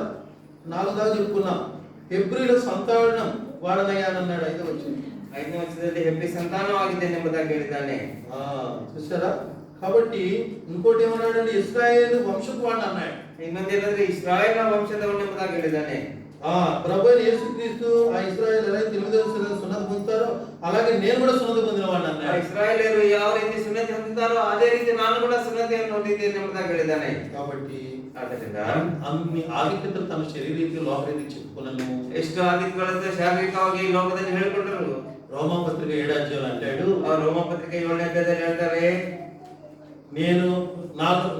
నేను మేలని చేయాలనుకున్నాను కానీ చేయకూడని కీడే చేస్తున్నాను. దానికి కారణం ఏంటని ఆలోచిస్తే నా శరీరంలో ఒక పాపము నివసిస్తుంది. ನಾನು ಒಳ್ಳೆಯದನ್ನು ಮಾಡಲಿಕ್ಕೆ ಇಷ್ಟಪಡ್ತೀನಿ, ಆದ್ರೆ ಪಾಪವನ್ನು ಮಾಡ್ತಿದ್ದೇನೆ. ಯಾಕಂದ್ರೆ ಒಂದು ಮುಳ್ಳು ನನ್ನ ಶರೀರದಲ್ಲಿದೆ. కాబట్టి రోమా 8:17 అంటున్నాడు, ರೋಮ 8:17 ಹೇಳ್ತಾನೆ, కావున ఇతను దాన్ని చేయనది నా యందు నివసించు పాపమే కానీ నేను కాదు.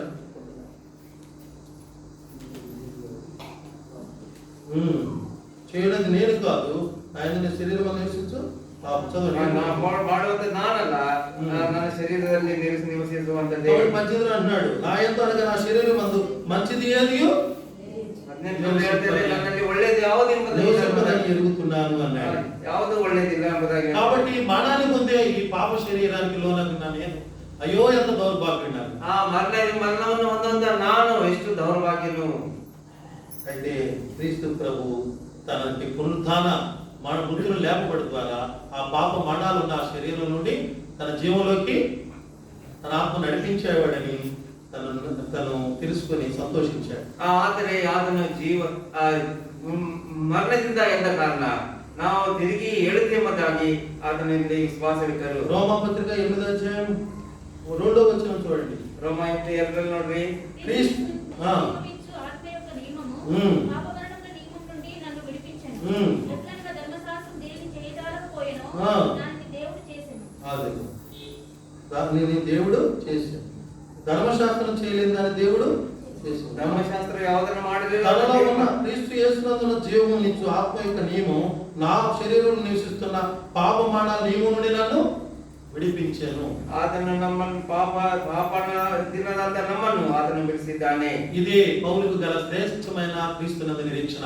అదే పౌలునికి ఇರುವಂತ శ్రేష్టವಾದಂತ నిరీక్షణ. క్రీస్తునందున మనకు కూడా ఇదే శ్రేష్టమైన నిరీక్షణ. క్రీస్తుನಲ್ಲಿ ಇರುವಂತ ನಮಗೆ ಕೂಡ ఇదే నిరీక్షణೆ. వాక్యము మనం చదివినంత మాత్రాన లేక వాక్యాన్ని బోధించినంత మాత్రాన మనం నీతిమంతులు కాదా? ఆ వాక్యము ಹೇಳುವುದರಿಂದ ಅಥವಾ ಬೋಧನೆ ಮಾಡೋದ್ರಿಂದ ನಾವು నీతివంతురాಗೋದಿಲ್ಲ. ఎందుకనగా మన శరీరంలో పాపం నివసిస్తుంది కనుక తప్పిపోయేడు వారిగా ఉంటారు. ಯಾಕಂದ್ರೆ ಪಾಪವು ನಮ್ಮ ಶರೀರದಲ್ಲಿದ್ದ ಕಾರಣ ನಾವು ತಪ್ಪಿ ಹೋಗ್ತಾ ಇದ್ದೇವೆ. అయితే క్రీస్తు యేసులో జీవమునిచ్చు ఆత్మ అనగా ఆయన పవిత్రుడు, నిర్దోషి, నిష్కల్మషుడు, పాపులలో చేరిన ప్రత్యేకం ఉన్న ఆ ఆత్మ అనగా పరిశుద్ధమైన ఆత్మ మనలో నివసించడం ద్వారా మనల్ని దేవుని ఆత్మీయ ఆజ్ఞల్ని కట్టడలను పాటించేదిగా చేస్తుంది మనలో ఉండి.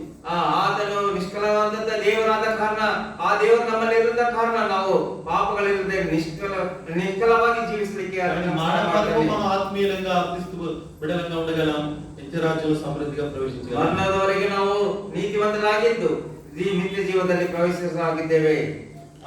కాబట్టి మూడవదిగా క్రీస్తు ప్రభు మృతులను లేపబడుతారా మనకు కలిగిన మూడవ నిరీక్షణ. ಕ್ರಿಸ್ತನವರು ಮೃತದಲ್ಲಿ ಎದ್ದ ಕಾರಣ ನಮಗೆ ಮೂರನೇ ನಿರೀಕ್ಷಣೆ ನೋಡುತ್ತೇವೆ. మొదటి పేతురు ಮೊದಲನೇ ಪೇತ್ರನು 1 పీటర్ 1ನೇ ಪೇತ್ರನು 1వ అధ్యాయం 1ನೇ ಅಧ್ಯಾಯ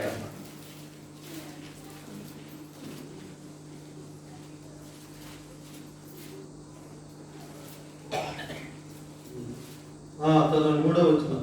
3ನೇ ವಚನ. మన ప్రభువు యేసుక్రీస్తు తండ్రి అయిన దేవుడు స్తుతింపబడును గాక. మృతులలో నుండి యేసుక్రీస్తు తిరిగి లేచుట వలన జీవముతో కూడిన నిరీక్షణ మనకు కలుగునట్లు ఆయన అక్షయమైనదియు నిర్మలమైనదియు వాడబారినదియు స్వాస్థ్యం మనకు ఆ పరలోకమందు కలుగుతుంది కనుక కలుగునట్లు ఆయన తన విశేష కనికరం చొప్పున మనం మరలా జన్మింపజేశాం. కాబట్టి మనం క్రీస్తు ప్రభు మృతుల నుండి లేపబడ్డ ద్వారా ఆయన పరలోకం నుండి అక్కడ అన్ని మళ్ళీ ఎలా అయితే పరలోక ఆశీర్వాదాలు అనిపిస్తున్నాడో అలాగే మనం కూడా ఆయన జీవిస్తున్నాడు కనుక మనం కూడా జీవించి మనం కూడా పరలోక రాజ్యంకి వెళ్ళి ఆ పరలోకంలో ఉన్న వాడబారని అక్షయమైన నిర్మలమైన స్వాస్థ్యాలని అనిపించగలుగుతాం. ಆತನು ಕೂಡ ಈ ಲೋಕಕ್ಕೆ ಬಂದು ಆತನ ಹತ್ರ ಪರಲೋಕಕ್ಕೆ ಹೋದ ಮೇಲೆ ಆತನ ಎಲ್ಲಾ ಕ್ರಿಯೆಗಳನ್ನು ನಮ್ಮಲ್ಲಿ ಕೊಟ್ಟ ಕಾರಣ ನಾವು ಅದೇ ರೀತಿಯಲ್ಲಿ ಇರಲಿಕ್ಕೆ ದೇವರು ಸಹಾಯ ಮಾಡ್ತಿದ್ದಾನೆ.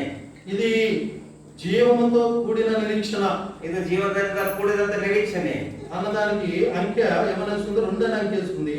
కింద అర్థము జీవము జీవము గల అనగా జీవము గల నిరీక్షణ. ಇದು ಜೀವವುಳ್ಳಂತ ನಿರೀಕ್ಷಣೆ అనగా భూమి మీద ఉండగా మన ఆత్మ వాడబారది అక్షయమైన నిర్మలమైనటువంటి స్వాస్థ్యము ఆయన ఆత్మీయ ఆశీర్వాదము ఈ భూమి మీద అనిపించగలుగుతుంది మన ఆత్మ. అలాగే పరలోకంలో ఉన్న విషయాల్లో కూడా వాడబారని అక్షయమైన నిర్మలమైన స్వాస్థ్యాలు పొందుతుంది. ಈ ಭೂಲೋಕದಲ್ಲಿ ನಮಗೆ ನಿತ್ಯವಾದಂತ ಸ್ವಾಸ್ಥ್ಯವನ್ನು ಕೊಡ್ತಾ ಇದೆ. అందుకని దీనికి జీవము గల నిరీక్షణ అని పేరు.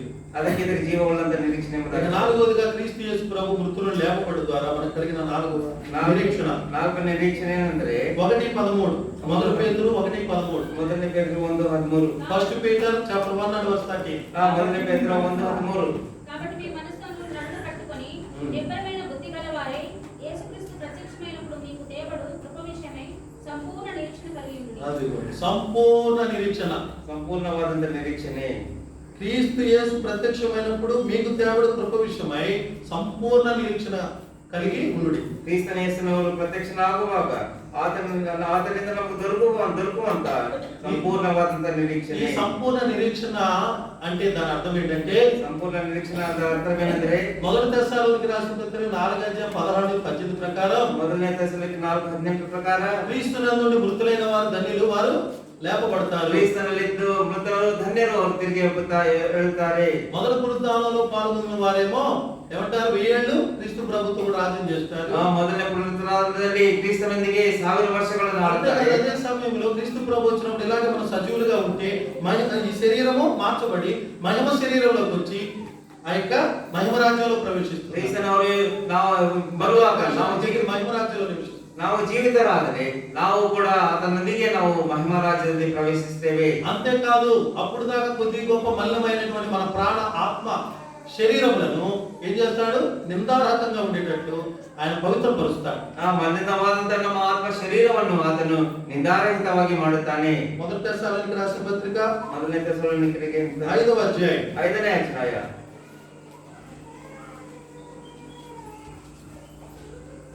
23-24 అందరం కలిసి చదువుకుందాం. 24 అందరి స్వరాలు నాకు వినబడాలి దయచేసి. ಎಲ್ಲರ ಸ್ವರಗಳು గట్టిగా బిగ్గరగా సంతోషంగా చదవండి. ಸಂತೋಷವಾಗಿ ಓದಬೇಕು. మొదటి తెస్సలోనికీయులకు రాసిన పత్రిక, తెస్సలోనికీయులకు రాసిన మొదటి పత్రిక, first epistle to Thessalonians chapter 5 and verse 23 and 24. సమాధానం కలిగే దేవుడు సంపూర్ణంగా పరిశుద్ధపరచుగాక. మీ ఆత్మయు జీవమును శరీరమును మన ప్రభువైన యేసుక్రీస్తు రాకడయందు నిందారహితముగాను సంపూర్ణంగా ఉన్నట్టు కాపాడముగాక. దేవుడు పిలిచేవాడు నమ్మకమైన వాడు కనుక అలాగూ అప్పుడే ఆ సంపూర్ణ నిరీక్షణ ఇటువంటి సంపూర్ణ నిరీక్షణ కలిగి ఉండాలని మనం తప్పనిసరిగా మహిమ శరీరాలు ధరించుకొని మహిమ రాజ్యంలో ప్రవేశిస్తాం. ಸಂಪೂರ್ಣವಾದಂತ ನಿರೀಕ್ಷೆಯನ್ನು ನಾವು ಹೊಂದಿದ ಕಾರಣ ನಾವು ಸಂಪೂರ್ಣವಾಗಿ ಆತನ ಮಹಿಮೆ ರಾಜ್ಯದಲ್ಲಿ ಪ್ರವೇಶಿಸುತ್ತೇವೆ. ఆఖరిగా క్రీస్తు ప్రభు మృతులు లేపబడి ద్వారా మనకు కలిగిన ఆఖరి నిరీక్షణ తీతుకు రాసిన పత్రిక ಕೊನೆಯ ನಿರೀಕ್ಷಣೆ చాప్టర్ 2 and verse 14 2:14ರಲ್ಲಿ శుభప్రదమైన నిరీక్షణ. ಶುಭಪ್ರದವಾದಂತ ನಿರೀಕ್ಷೆ. గుడ్ హోప్ ಅದು in Christ Jesus.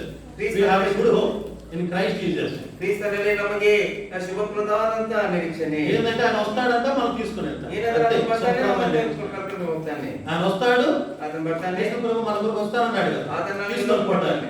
యోహాను సువార్త 14 వచ్చాయి. ಆ ಯೋಹಾನ ಸುವಾರ್ತೆ 14ರಲ್ಲಿ 2-3 వచనాలు, నేను వచ్చి మిమ్మల్ని నాతో కూడా ఉండటకు తీసుకుపోతాను, అక్కడ మీ కొరకు స్థలాలు ఇళ్ళు సిద్ధపరుస్తాను. ನಾನು ಬಂದು ನಿಮಗಾಗಿ ಮನೆಗಳನ್ನು ಸಿದ್ಧಪಡಿಸುತ್ತೇನೆ. ఇది సంతోషకరమైన శుభకరమైన నిరీక్షణ కాదా? ಇದು ಸಂತೋಷವಾದಂತ ನಿರೀಕ್ಷಣವೋ ಇಲ್ಲವೋ? అందుకని క్రీస్తు ప్రభు మృతులు లేపడం ద్వారా ఈ 5 నిరీక్షణలు ఈ లోకంలో మన కొరకై దేవుడు అనుగ్రహించాడు. ಆತನು ಈ ಲೋಕಕ್ಕೆ ಬಂದ ಕಾರಣ ನಮಗೆ 5 ಪ್ರಕಾರವಾದಂತ ನಿರೀಕ್ಷೆಗಳನ್ನು ಆತನು ನಮಗೆ ಕೊಟ್ಟಿದ್ದಾನೆ. మొదటిగా ಮೊದಲನೇದಾಗಿ ఏ నిరీక్షణ? స్థిరమును నిశ్చలమైన నిరీక్షణ. Sure and steady gospel. ನಿಚ್ಚವಾದಂತ ನಿರೀಕ್ಷಣೆ In Christ Jesus. ಕ್ರಿಸ್ತನಲ್ಲಿ. రెండవది ಎರಡನೇದಾಗಿ శ్రేష్టమైన నిరీక్షణ. ಶ್ರೇಷ್ಠವಾದಂತ ನಿರೀಕ್ಷಣೆ. మూడవది ಮೂರನೇದು జీవంతో లేక జీవము గల నిరీక్షణ. ಜೀವವುಳ್ಳಂತ ನಿರೀಕ್ಷಣೆ. నాలుగవది ನಾಲ್ಕನೇದು సంపూర్ణమైన నిరీక్షణ. ಸಂಪೂರ್ಣವಾದಂತ ನಿರೀಕ್ಷಣೆ. ఐదవది ಐದನೇದು శుభప్రదమైన నిరీక్షణ. ಶುಭಪ್ರದವಾದಂತ ನಿರೀಕ್ಷಣೆ.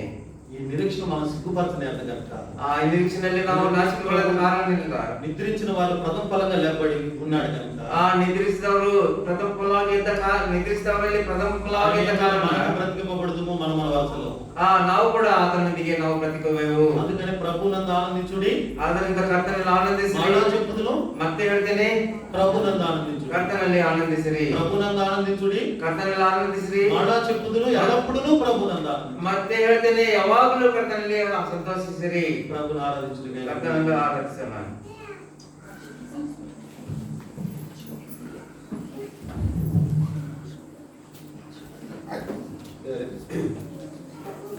కొన్ని విషయాలు